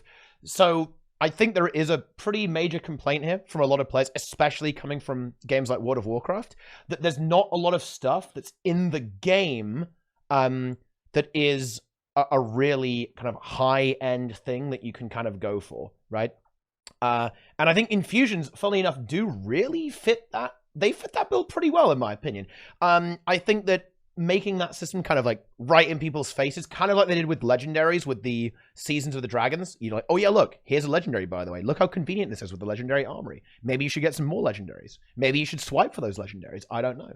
I think that will be really good. And I can see that happening. I could certainly see a lot of streamlining of these core game features because, you know, I open that hero panel, I see like 10 tabs. It's you know, there's a lot going on there, you know, it's is pretty intense. I could see that happening, like in combination with the agony resistance thing we were just talking about. That would be the time to do it for sure. Yeah. Do the double. Uh-huh.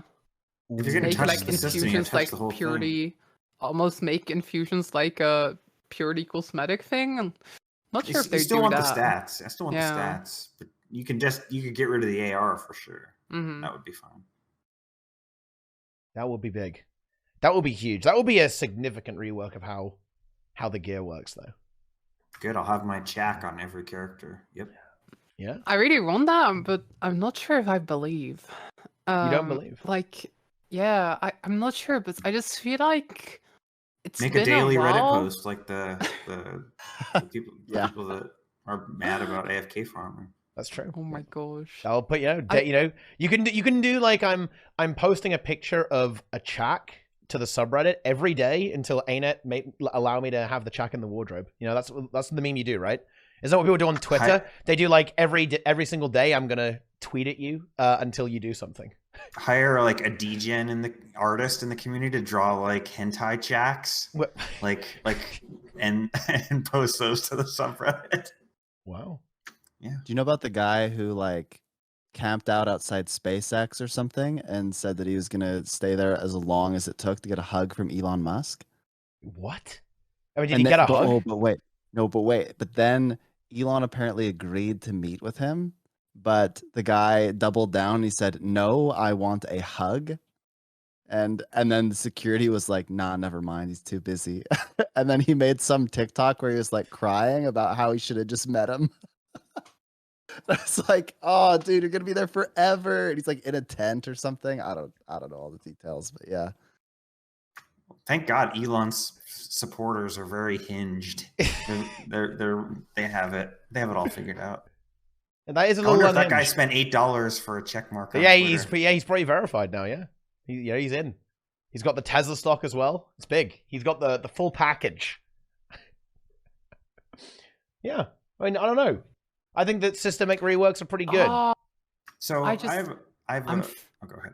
Oh, Okay. you go first. I'm going on a tangent. So This is also a tangent. Oh. So No, but just like with the $8, I was just reminded of this prediction for 2023. I Okay. think we're getting a battle pass. that's a I good think idea. it's happening. I think they should do it. You I know, think they're gonna do it. I don't think we are. Are you talking about the thing they kind of accidentally leaked on the Kaining stream? Oh, what was it called again? The monthly. Yeah, the reward I don't know what track it or was. I something? can't remember exactly what it was called, Yeah. but it looked a bit like a season pass kind of meme, battle pass thing. However, you know what? This might be the biggest cope statement that on this entire TeaTime. I'm going to out-cope all of you. Oh, dear. I don't think ArenaNet wants to add another layer of monetization to the game. Cope. Because man, like they hit us hard, right? They're doing build templates, all the mount skins they're pumping out, the Black Lion skins, the bags, they added more bag slots, the bank tabs, right?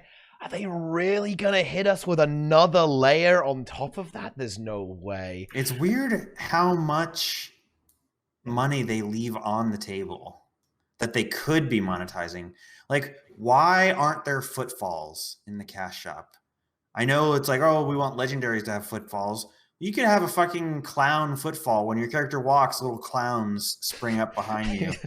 And half the community would buy that, like cute little clown footfalls. Why aren't there footfalls? That would be easy money. Like Idle ridiculously easy money. animations. Yeah, more idle animations. Or do like the PoE thing where your meteor shower changes the way it looks. Instead of being like the normal meteor shower skin, it's like green glowing, like toxic looking meteor shower. Like, or your lava font turns into like an evil undead looking lava font, like with like dead bodies like grasping out of the ground at you. Like, why not? Why not sell these things? That's easy money. So the idea that they wouldn't do a battle pass, like maybe they wouldn't because they just don't like money.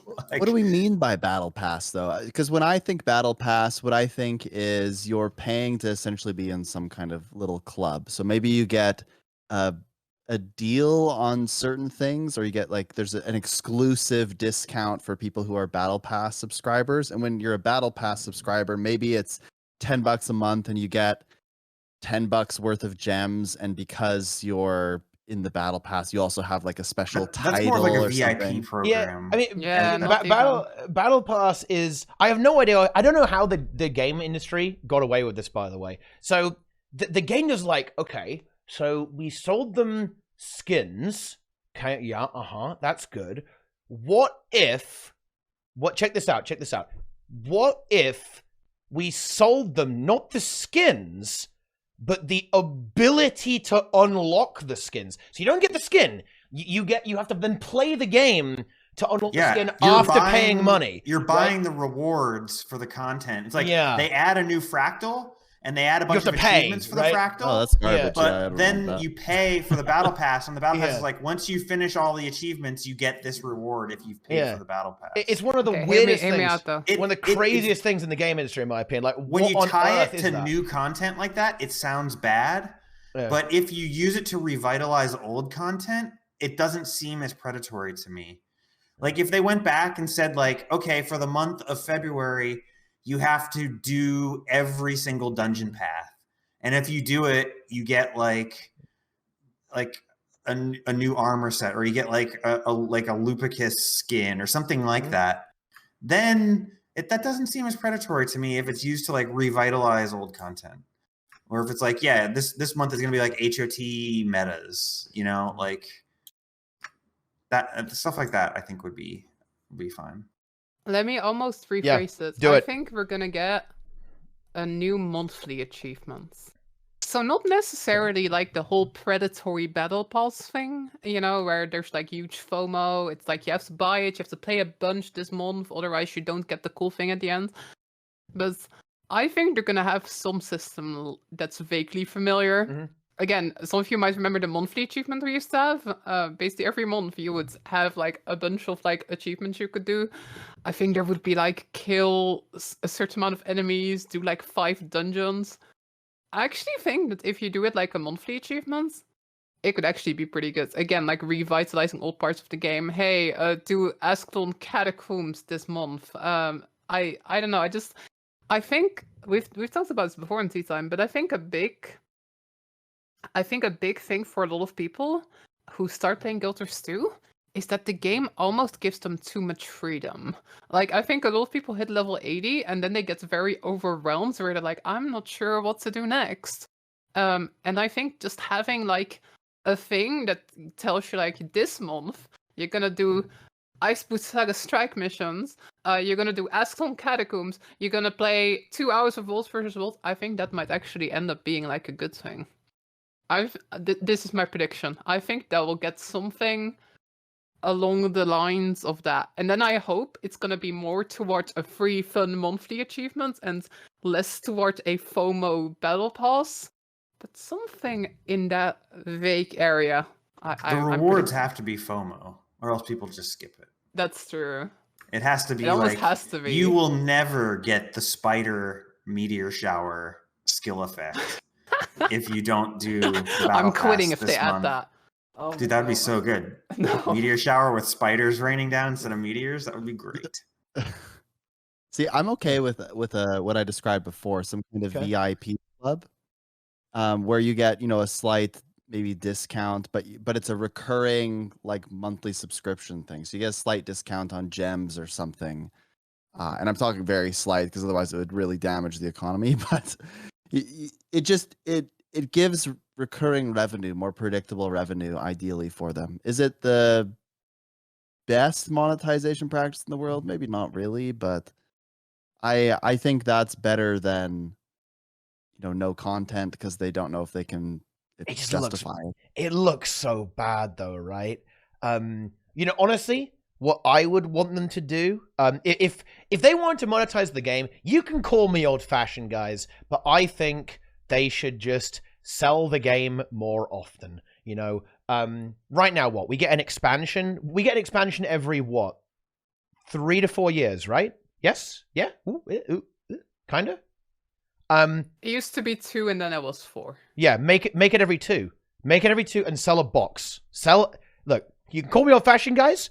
Sell a product every 2 years, right? And you can have your MTX or whatever bullshit you want in between. Just make an expansion every 2 years. Sell the game every 2 years. If you're going to do that, that's the way to do it. I don't think layer on another layer of bullshit, right, onto the game. I think it just looks bad, to be honest. Anything that even remotely resembles a sub fee is going to make people freak out. I think anything that removes a battle pass is going to make people freak out. And honestly, I think it would be justified as well. You know what? Let me actually go ahead and defend the Guild Wars 2 community. It will be justified. I think that the monetization on Guild Wars 2, it's fair, but it is somewhat aggressive with how much stuff and, you know, the way the cash shop is. You can really spend a lot of money on this game, right? Especially if you play on multiple characters and you like build templates. It's really going to get a bit expensive. I think that they should do the thing that they don't do, which is sell content. They sell everything else except content. It's always struck me as incredibly weird that the cheapest thing in the cash shop is the content. You can get 10 Living World episodes for the same price as one mount skin. That is ludicrous, in my opinion. That's the case. Because, you know, a mount skin is 2,000 gems. A Living World episode is, you know, is 200 gems. It's crazy to me, the valuation there, right? How much time and dev hours went into a Living World episode compared to one mount skin, right? That is crazy. How much they undervalue and undersell their product, right? Their own content. Is super, super weird to me, especially as they give Living World away for free. And don't get me wrong, they obviously want to keep the barrier to entry low so that people actually buy it and play the game and then go on to buy stuff in the cash shop. But it's like, man, like, yeah, sell me the game. Sell me the game, ArenaNet. It was probably a mistake to put the box price as low as they did, by the way, but they can't go back now.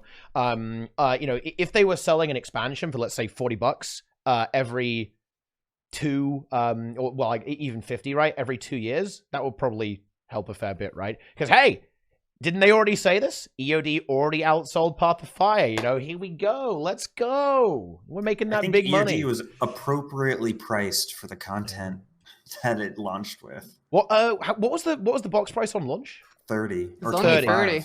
Yeah. Something like that. Yeah. Honestly, I think they can do 50. They could do 50, so. but they have to deliver a little bit more than they gave us. In that.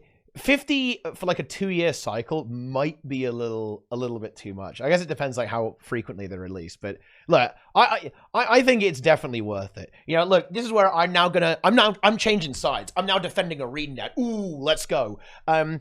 EOD is worth $40. I think anyone who says it's not worth $40 is unhinged, right? Like, the game is worth more than that. Realistically, Guild Wars 2 expansions are some of the best value for money in the industry. And I say that without a shred of irony because we all know it's true, okay? Especially because there's no sub fee, right? If there's a sub fee, okay, fair enough. Then, you know, I think you could argue that having a high box price and a sub fee, okay, we're getting a little bit ridiculous here. But Guild Wars 2, there's no sub fee. I think it's perfectly acceptable to have a bit of a box price on it to make sure that the devs have money and can therefore make the stuff, right? At the end of the day. And I also happen to also think it's the most ethical way to do it. I think that selling a product for money, thumbs up. Can't get any better than that. Okay, that's as good as you're gonna get in the games industry, in my opinion. I 100% agree, but I think I imagine they've done the research on this. I imagine they make more money selling the expansions and the content cheaply, and then, you know, getting a lot of people in that will spend like $1,000 on mount skins. I imagine that's the reason why they're kind of underselling it, just that it's financially works out better.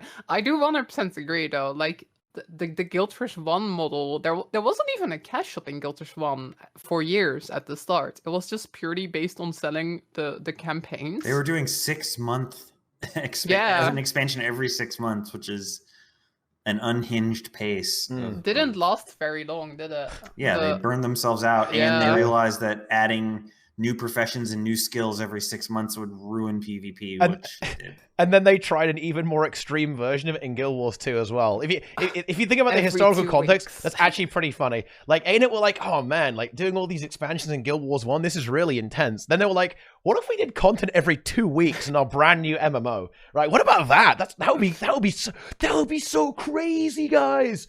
And then they went into it, like, oh yeah, okay, we can't do this. We're dying. Okay, we're actually dying at this point. No, but here's the thing though. I 100% agree that that's the most ethical, in my opinion, best business model.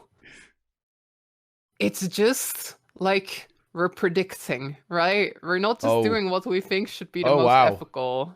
So like I am predicting a battle pass, even though I'm not necessarily a fan of a battle pass. I'm predicting that it would maybe be like hopefully more ethical than the usual battle pass. Yeah, if you unlock the battle pass, it makes your meteor shower drop whales on the boss. Little whales fall out of the sky and hit the boss.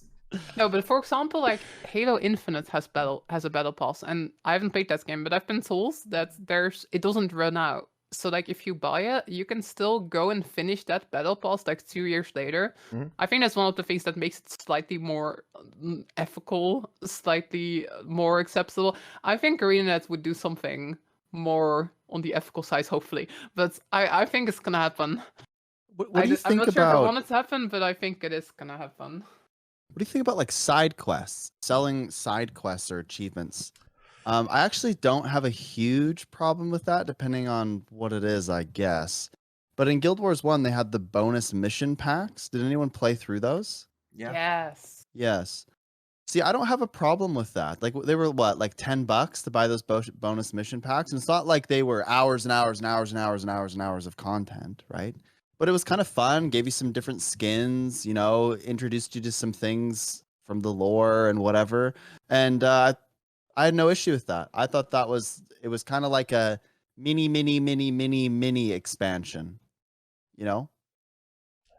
I don't know how they would do that exactly for Guild Wars 2, but you know, this to me just sounds like shoulda, woulda, coulda. I mean, don't get me wrong. I'd be so curious what ArenaNet would say to this. If you asked ArenaNet and you gave them a truth serum and you asked them, do you guys wish that all Living World was paid DLC? Would they say yes to that question? Do they regret giving it away for free? There's got to be some level of a yes there, right? Like, surely this was like a bad business decision, right? Surely it was like insane to be this generous, right? I'll tell you what they regret. And this is what I was going to touch on earlier. And this is obviously I have the benefit of hindsight, and now we all do. But I bet they regret putting the Sky Scale in free Living Story content and not having it for as an expansion level feature. Oh, we have seen what a Sky Scale. Well, can do in WoW, yeah, for an in WoW, expansion. that's true. Yeah, that's true. If let's say season 4 had only had the Beetle, and there was no Sky Scale. But then EOD launches with the Sky Scale as something you get the second you log in. EOD, that changes the entire complexion of the expansion. Yeah. People would be like shitting their pants with how good EOD was if it had the Sky Scale as the main feature. And obviously when the Sky Scale was put in season 4, ArenaNet had zero plans of making EOD. It was not a thing that they were planning on doing. But hindsight being 2020, if they could have a time machine and go back and be like, save the Sky Scale for the expansion, they would have sold double the copies of the expansion. It would have been way bigger.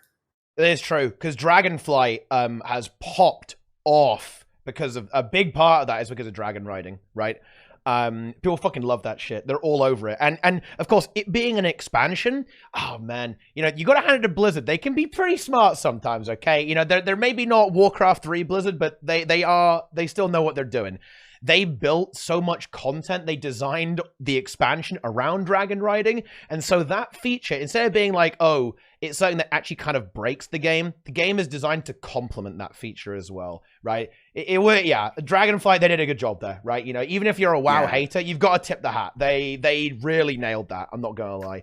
Well, and like you said, like had they saved Sky Scale for EOD, then the maps would have been built around it and it would have been way better. And it would have been a double whammy in that Blizzard wouldn't have had it to copy them. So right now we wouldn't be talking about fucking a Blizzard WoW expansion. We'd be still talking about how good EOD was, and Blizzard would still be in their death arc. Yeah. You know, on the Wild to think about. yeah. To cycle to the back to the kind of the battle pass thing, I think they're not going to do a battle pass, but they are going to create this system or something like that, because you know I think they kind of semi leaked it with in the Kining preview anyway. I think it's going to be exactly what you also said, Lara. It's going to be the hey, you listen up, go do this, right? I think adding a bunch of like tasks that rotate and actually, as Nike said as well, like revitalizes old content like every month or every 3 months. I think that would actually be huge for the game, keeping it fresh for veteran players, giving them something to do in between releases, and also guiding new players into trying stuff, right? Because there definitely is a problem where players simply don't really ever try stuff. They don't try strikes because they're not prompted to. They don't try fractals or raids because they're not prompted to. Because bear in mind, it's not a vertical progression game, right? So you don't need to go and do this stuff to go and get your gear upgrade. In WoW, well, of course you do Mythic Plus. Of course you at least do LFR raids because you want the purples, right? You want you want your purples. So that's what you do. In Guild Wars 2, that isn't the case. So having that nudge in a direction to at least try something, hey, if you don't like it, then go do something else, right? I think will be really helpful to the game, and I definitely expect them to add some kind of guidance system, because the game really does kind of, when I played, I actually did a recent 1 to 80 kind of meme as well on a completely new account. I was actually surprised at how little the game tells you to do stuff, right? It just says, oh yeah, here you go, just... nice. Yeah, away you go. I'm too used to modern games, man, where they completely hold your hand the entire way. But yeah, Guild Wars was like, oh, yeah. Go do some events, I guess. Do some hearts, right? Have fun, buddy. And I'll send you a mail about dungeons that you'll probably delete. But is what it is. So yeah, I think more guidance will really help, because the game is quite sandboxy. And helping players understand the sandbox is really, really important. Yeah, personally, I love it. A big thing I played through recently was Divinity 2 Original Sin. It was such a breath of fresh air because the game treated me like I had a brain, right? I said, hey, you've got to go and actually investigate and mess around. And I love that about Guild Wars 2. I love the more sandboxy elements, but it definitely does cause problems with new player retention for sure. But yeah, I think they're gonna do something like that. I definitely expect them to implement some kind of thing. And daily raid, yes, guys, daily. Yes. Open any boss you want, guys. How about that? They added a system where you can open any boss and daily raid boss, guys. Yes. What if they so I was thinking they could make raids daily, just get rid of the exotics as the rewards. That's the trade-off. You no longer get exotic drops when you kill a raid boss. Just the gold and the greens and the blues. No guaranteed exotic. That would be a lot still, though. Like economy-wise, the amount of yeah, it wouldn't. And obviously, you probably want to get rid of the double gold, like the whatever the raid the raid wing that has the double gold. Get rid of that as well. But I think making exotics worth more than 10 silver is a good idea, like for the health of the game. Can we talk about another random thing? Can I just inject a new topic? Okay, do it. Research notes and holiday event food. Lack of foresight. Yeah, oof. They didn't think about it, and they ended up kind of making the game more annoying because of it. Unlucky. Yeah, you want to explain, Sneb, actually? Do you want to contextualize real quick? I might get it wrong a little bit too, but my understanding is that in things like Winter's Day gifts and other like little boxes that you get from the holiday events, traditionally there's always been food that's actually quite useful, and in some cases meta food and utility.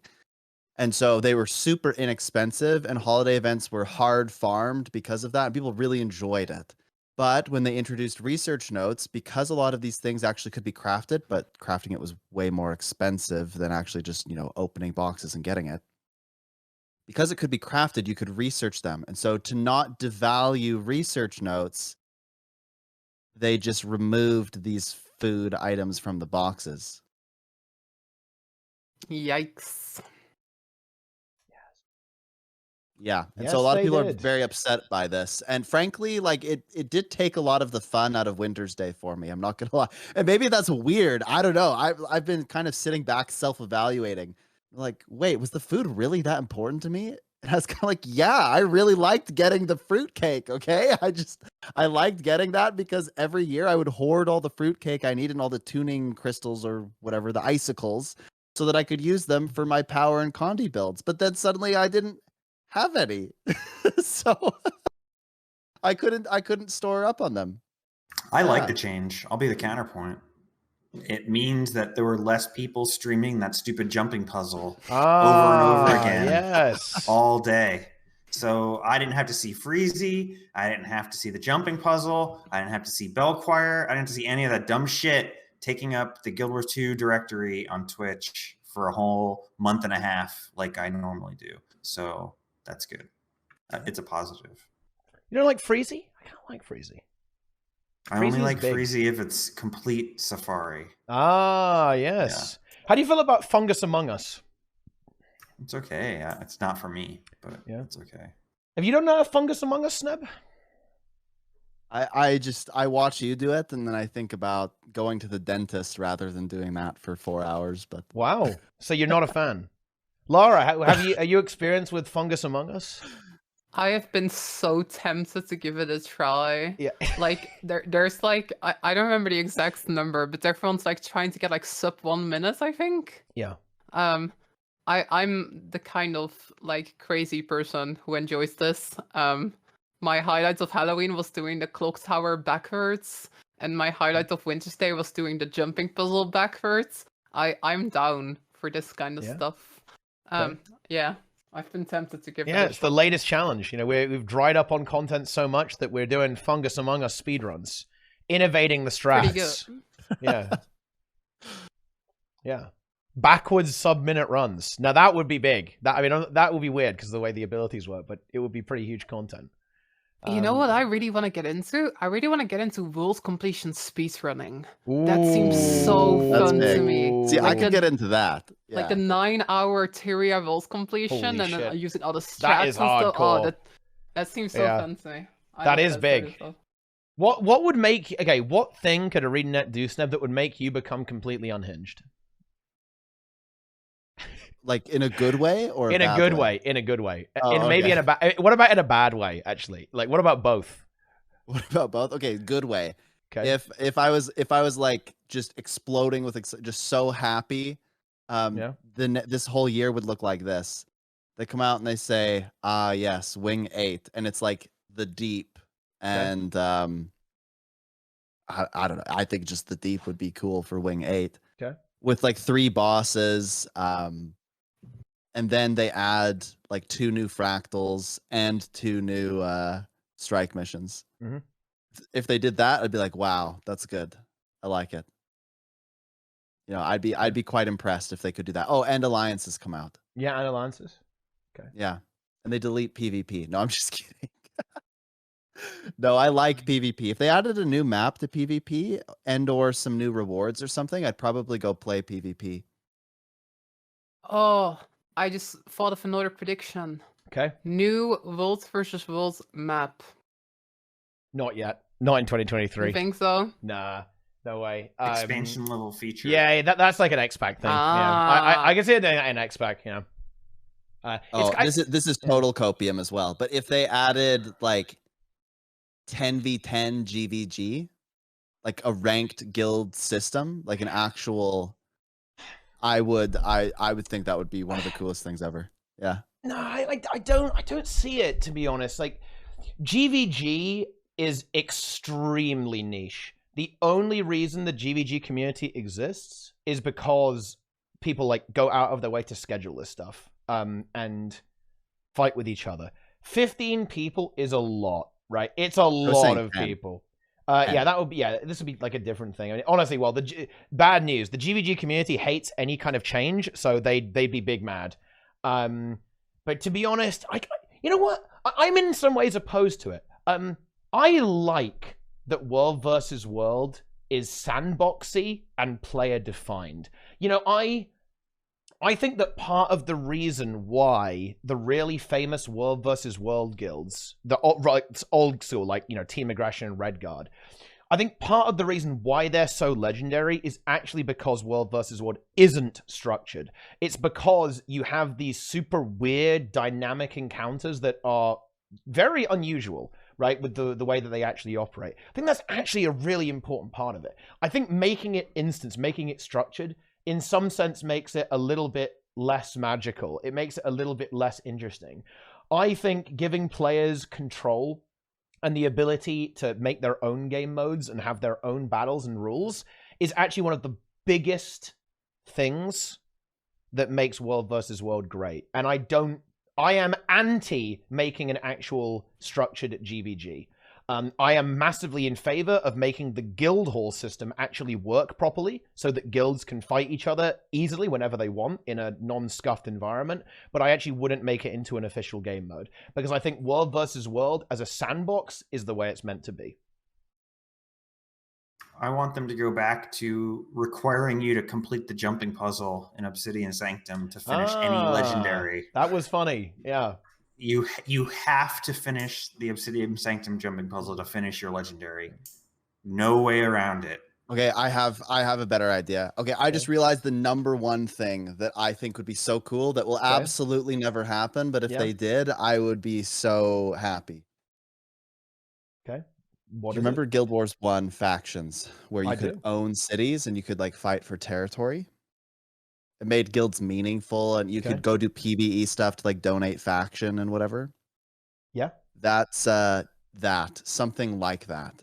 If they were to add something like that, some kind of system for guilds to compete against one another, whether it's through like something PvE oriented or whatever, I think that would be super meaningful for guilds and honestly quite fun.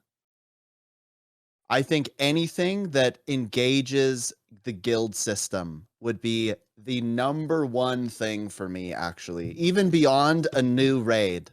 And that's saying something. If there was something that made being a part of something meaningful, that's what would get me, I think. I think I would be extremely impressed if there was anything that updated guilds. New guild missions. That would be pretty awesome. In-game guild advertising. Now we're just on the copium list, though. Let's get off the copium list. Okay, the things that would let's go back to make you real very predictions. mad. Yeah, real predictions. That, you know, I think we've basically covered everything. Oh yeah, here's a prediction about PvP. They won't do anything except balance. They'll try and balance the game as well as they can. They might do Tournament of Legends, but they won't do anything because honestly, PvP is kind of festering and rotting away. Yeah, that's it. The only thing I could see them doing is actually messing with the rank system to make it less abusable. For example, I could see them making your rating always public in some way, even if you haven't played enough games, because there's actually a bit of an issue right now. And that issue is that what players will do is they'll play like one less game than the minimum right until the last day, then boom, they'll appear at the top of the leaderboard. And there's like zero counterplay, right? For everyone else to beat them, basically. And that kind of fucks the competitive spirit of the game mode up a little bit. So I could see them messing around with the system in some sense to make that happen. I don't think they'll add a new map, not for a very long time, because PvP is pretty putrid. I could see them, I don't know, doing more little mini seasons, maybe adding some extra tournaments, right? All that kind of stuff, like 2v2 tournaments, 3v3 tournaments. But I'm not gonna lie, not much is gonna happen with PvP. It is by far the most putrid game mode in Guild Wars 2. And until the player base increases, I don't really expect it to see a lot of attention, which is funny because it not getting attention might actually prevent the player base from increasing that much. I don't know. Unlucky. Oh, I have one more prediction. I keep just coming up with random predictions that have nothing to do with what people are talking about. Good, do it. I think this year we'll get an extremely early, super vague tease for the next expansion. Like just a piece of concept art with like no context, something like that. Just they did that with EOD when they just started developing it, where they had like one piece of Canva art. Mm-hmm. I think we'll get something like that. Just like random art, but that's, you know, I can analyze for 60 hours and that's it. Yeah. I can see that happening, especially if the season is going to be a shorter one than normal, or like less content. They'll kind of get through that and then tease people like, oh yeah, there's an expansion coming, by the way, guys. So yeah, even though it's going to be a little bit different, it's still there's going to be an expansion. What about that? I mean, I think they'll certainly give us more heads up, right? For sure, because I mean they've already told us they're developing it, so they're obviously going to try and give us a few little breadcrumbs right along the way. A few little pieces, little bites, right, of extra stuff. Over under Roy becomes ArenaNet God. Over under Roy has to, for some charity thing, get a face tat. Yeah. I think that's happening. He'll do it if it's the right charity. I mean, yeah, before we wrap this up, I guess we could, get a few more like little random meme predictions in. So if you have them, now is the time. My random meme prediction is they'll probably maybe make dungeon gear stat selectable, and also make it so that after you've played through the personal story, maybe you have a full set of exotic celestial gear, just like the boost. I can see that. I think putting it in the level up rewards, I think they should change the level up rewards to make them not trash. And probably, like the weird items they added that are just stat selectable, it just spews loads of those at you, I think is what it should do. But once you get to the personal story, it should give you celestial, I think. I was going to say put celestial in the level up, but that actually might be a bit overpowered because they don't want to like remove gear progression entirely, right? And that's very abusable for alts. Every time you make a new character, you level up, you have full exotic celestial gear. That's actually a lot of gold, right? I found this out recently on my fresh gearing character. It's actually very expensive. Celestial gear is like 17 gold a piece sometimes. Ouch. Not good. So yeah, there's some of my random predictions. Anyone else got any random predictions? Yeah, sure. I think at some point in 2023, Tempest will be the highest DPS class in the game. Oh, interesting. I think that there will be 3 raid tournaments next year, and they will all be very good. That's true. I mean, that's an easy prediction. That's just going to happen, right? I mean, that's just it. That's what it is. That's easy. Okay. My Lara. prediction is that I have predicted basically everything at this point. So therefore, you can't be wrong. Yeah, no matter what happens, I'll be able to post like a little Twitter video of me being like, "Oh, I totally called that one time." But yeah, that's my prediction. Okay, that's a very good point. It's a very, very good point. I think actually makes a lot of sense. Wing 8, I believe. Yeah, Wing 8. Yeah. Oh yeah, there is one thing we actually didn't mention, and I guess it's worth a little sentence. Is that what do we think is going to happen with the graphics? Because we're going to DX11. They even hinted that they might change a few things. I think it's not going to be that. I think people are overhyping themselves. They're like, oh man, they're going to make the game look even prettier. Trust me, guys. Change. Yeah, trust me, guys. You don't want that. If they make the game prettier, it's going to run even more like ass than it already does.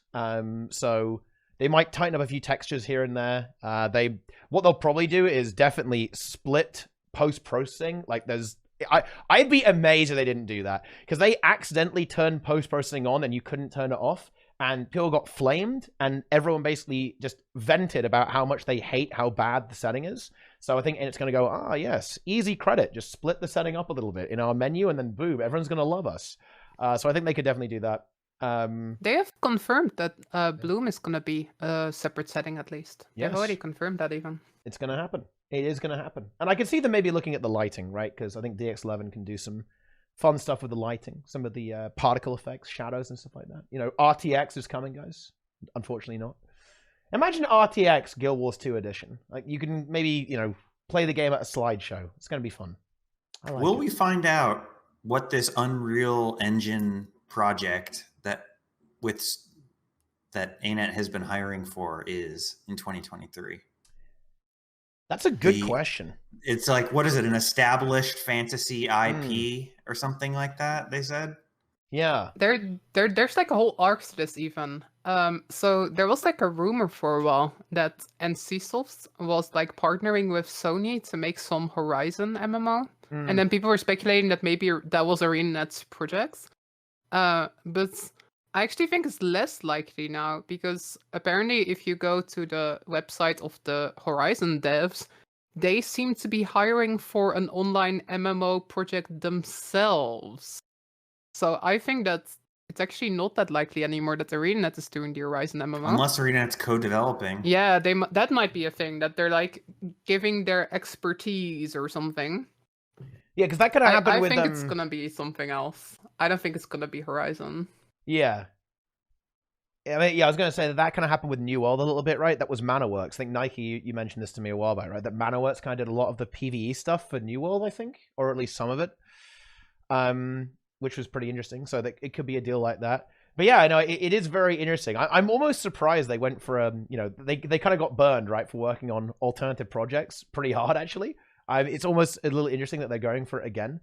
So yeah, it'd be really cool to see what they actually come up with. I'll tell you, look, there's one thing that it isn't, and I have no idea why people think this is the case, but guys, it's not Guild Wars 3. I can promise you it's not Guild Wars 3. There's no way it's Guild Wars 3. Because, do you know the only thing that would kill Guild Wars 2 stone dead? That's right, Guild Wars 3. The moment that gets announced, well, unlucky. Like, your really big cash cow revenue stream, congratulations, you've just killed it, right? It's the same reason why ArenaNet will never come out and say, there's never going to be another raid wing, or we aren't making another raid wing, because the moment you do that, that's when hope is truly dead, right? Right now, guys, we still have Lara still on the copium, right? Like hitting that copium hard. Yeah, Kirin Peak, Wing 8, the deep is coming, right? And that's because they haven't said no. And that's something you got to watch out for, you know. So it's not going to be Guild Wars 3. It just doesn't make any sense. And by the way, you also don't want Guild Wars 3. And let me tell you why you don't want Guild Wars 3. Because do you know what they would do with Guild Wars 3? That's right, gamers. They'd make the game way easier and less Guild Wars 2-y. They'd make a very, very extremely casual MMO that's way easier and less interesting. So yeah, you don't even want that. That's it. Boom. Yeah, the races will be Fungus, Yep. Frog, and Shack. Those will be the 3 playable races. Like they've spread and wiped out all the rest of the races in Tyria, so you get to either be a Fungus, a Shack, or a Frog. And that would be pretty good. I think we'll find out in 2024. I don't think we're gonna learn what it is this year. Like I believe the sort of normal dev cycle for like AAA games is somewhere between 5 to 7 years. I imagine they just started it. I don't think we're gonna find out what the Unreal game is this year. I think it will be later. Yeah, and the dev cycle is going to be pretty long, right? Like, yeah, it's going to take a while to really see anything come to fruition.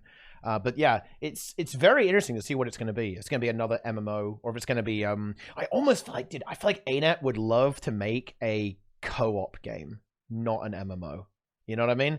That's Guild Wars 1, Destiny, like that sort of a little bit like that, yeah. Because like if you look at Guild Wars 2, it really is the anti-MMO, right? It's especially if you look at Living World. Living World Season 3, they were like, we're actually developing a single-player game, by the way, right? This is actually a single-player game. Here it is. And I definitely got a lot of that with Path of Fire, and that ArenaNet like secretly wanted to do that the entire time. So I can certainly see it being like some kind of co-op experience. Guild Wars 1 remastered? No. I don't think they would do that, because Guild Wars 1 is still there. It's still actually alive. You don't need to remaster Guild Wars 2 because it still exists. Hell, there's even like speedrunning, guys. There's like new world records get set in Guild Wars 2, even to this day. Like, the game is surprisingly alive. That's the advantage of making your sequel nothing like the original, outside of the setting. When Guild Wars 2 came out, there were a lot of Guild Wars 1 fans who were like, wait, I don't like this. It's completely different to Guild Wars 1. I don't want to play it. So they stayed in Guild Wars 1. So I don't think they would need to remaster the game. It's aged pretty well graphically, to be honest, as well, and mechanically. Good game. You should try it. Guild Wars 1. Very good. Yeah. Played it today. Yeah. Sneb's farming the char in I do. In pre-searing. I do farm the char. It's good. Yeah. Yeah. On the pre-searing Discord, it's good. Do you have any final thoughts, Sneb? I mean, I'm just looking forward to the comments, responding to you saying about the tipping, the raid, Someone, do you know how that's going to get interpreted? Allow me to interpret that. Let me put on the chat vision for you. Okay? Chat vision is Sneb says that all trainees are forced to give me the loot from the raid boss. That's how that's going to be in Terra. How does that feel? I mean, from my perspective, if a trainer is taking their time, and I mean, it should be consensual, right? They should advertise it. If a trainer wants to go and say, "Hey, I'm willing to train, but there's X price for it," I actually think getting trained on how to do the raid bosses and somebody spending a couple hours with you for a total of like 15 gold would be still rather charitable of them and quite kind. So I don't understand why we don't do more for the people that command even meta events. I think that a lot of work goes into it. A lot of people are afraid to do it and don't want to take the initiative to do it.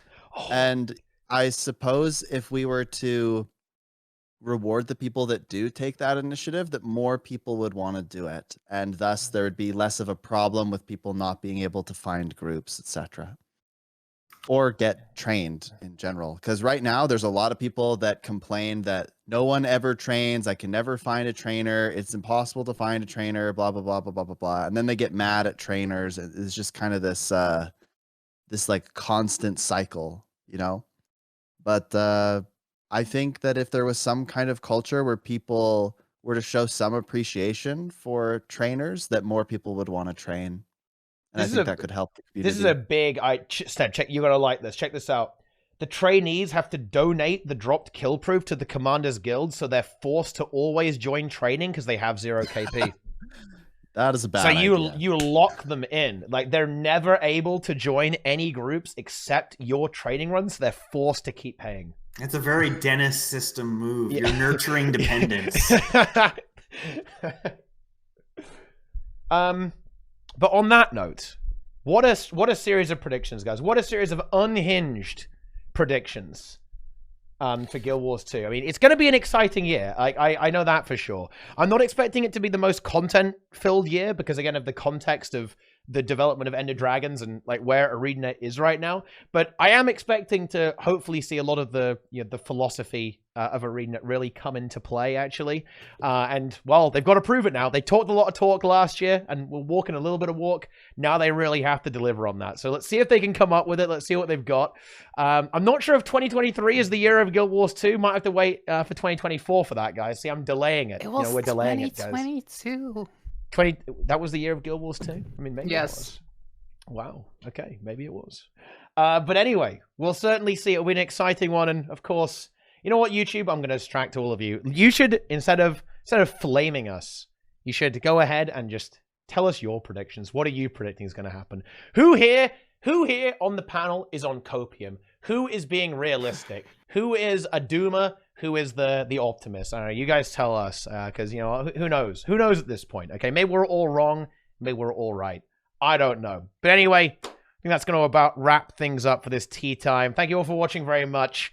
And, of course, it's time to talk about something else incredibly important. That is, of course, the wonderful hosts for tea time today. Let me just press the... Look, I hope my command works. I broke my bot recently.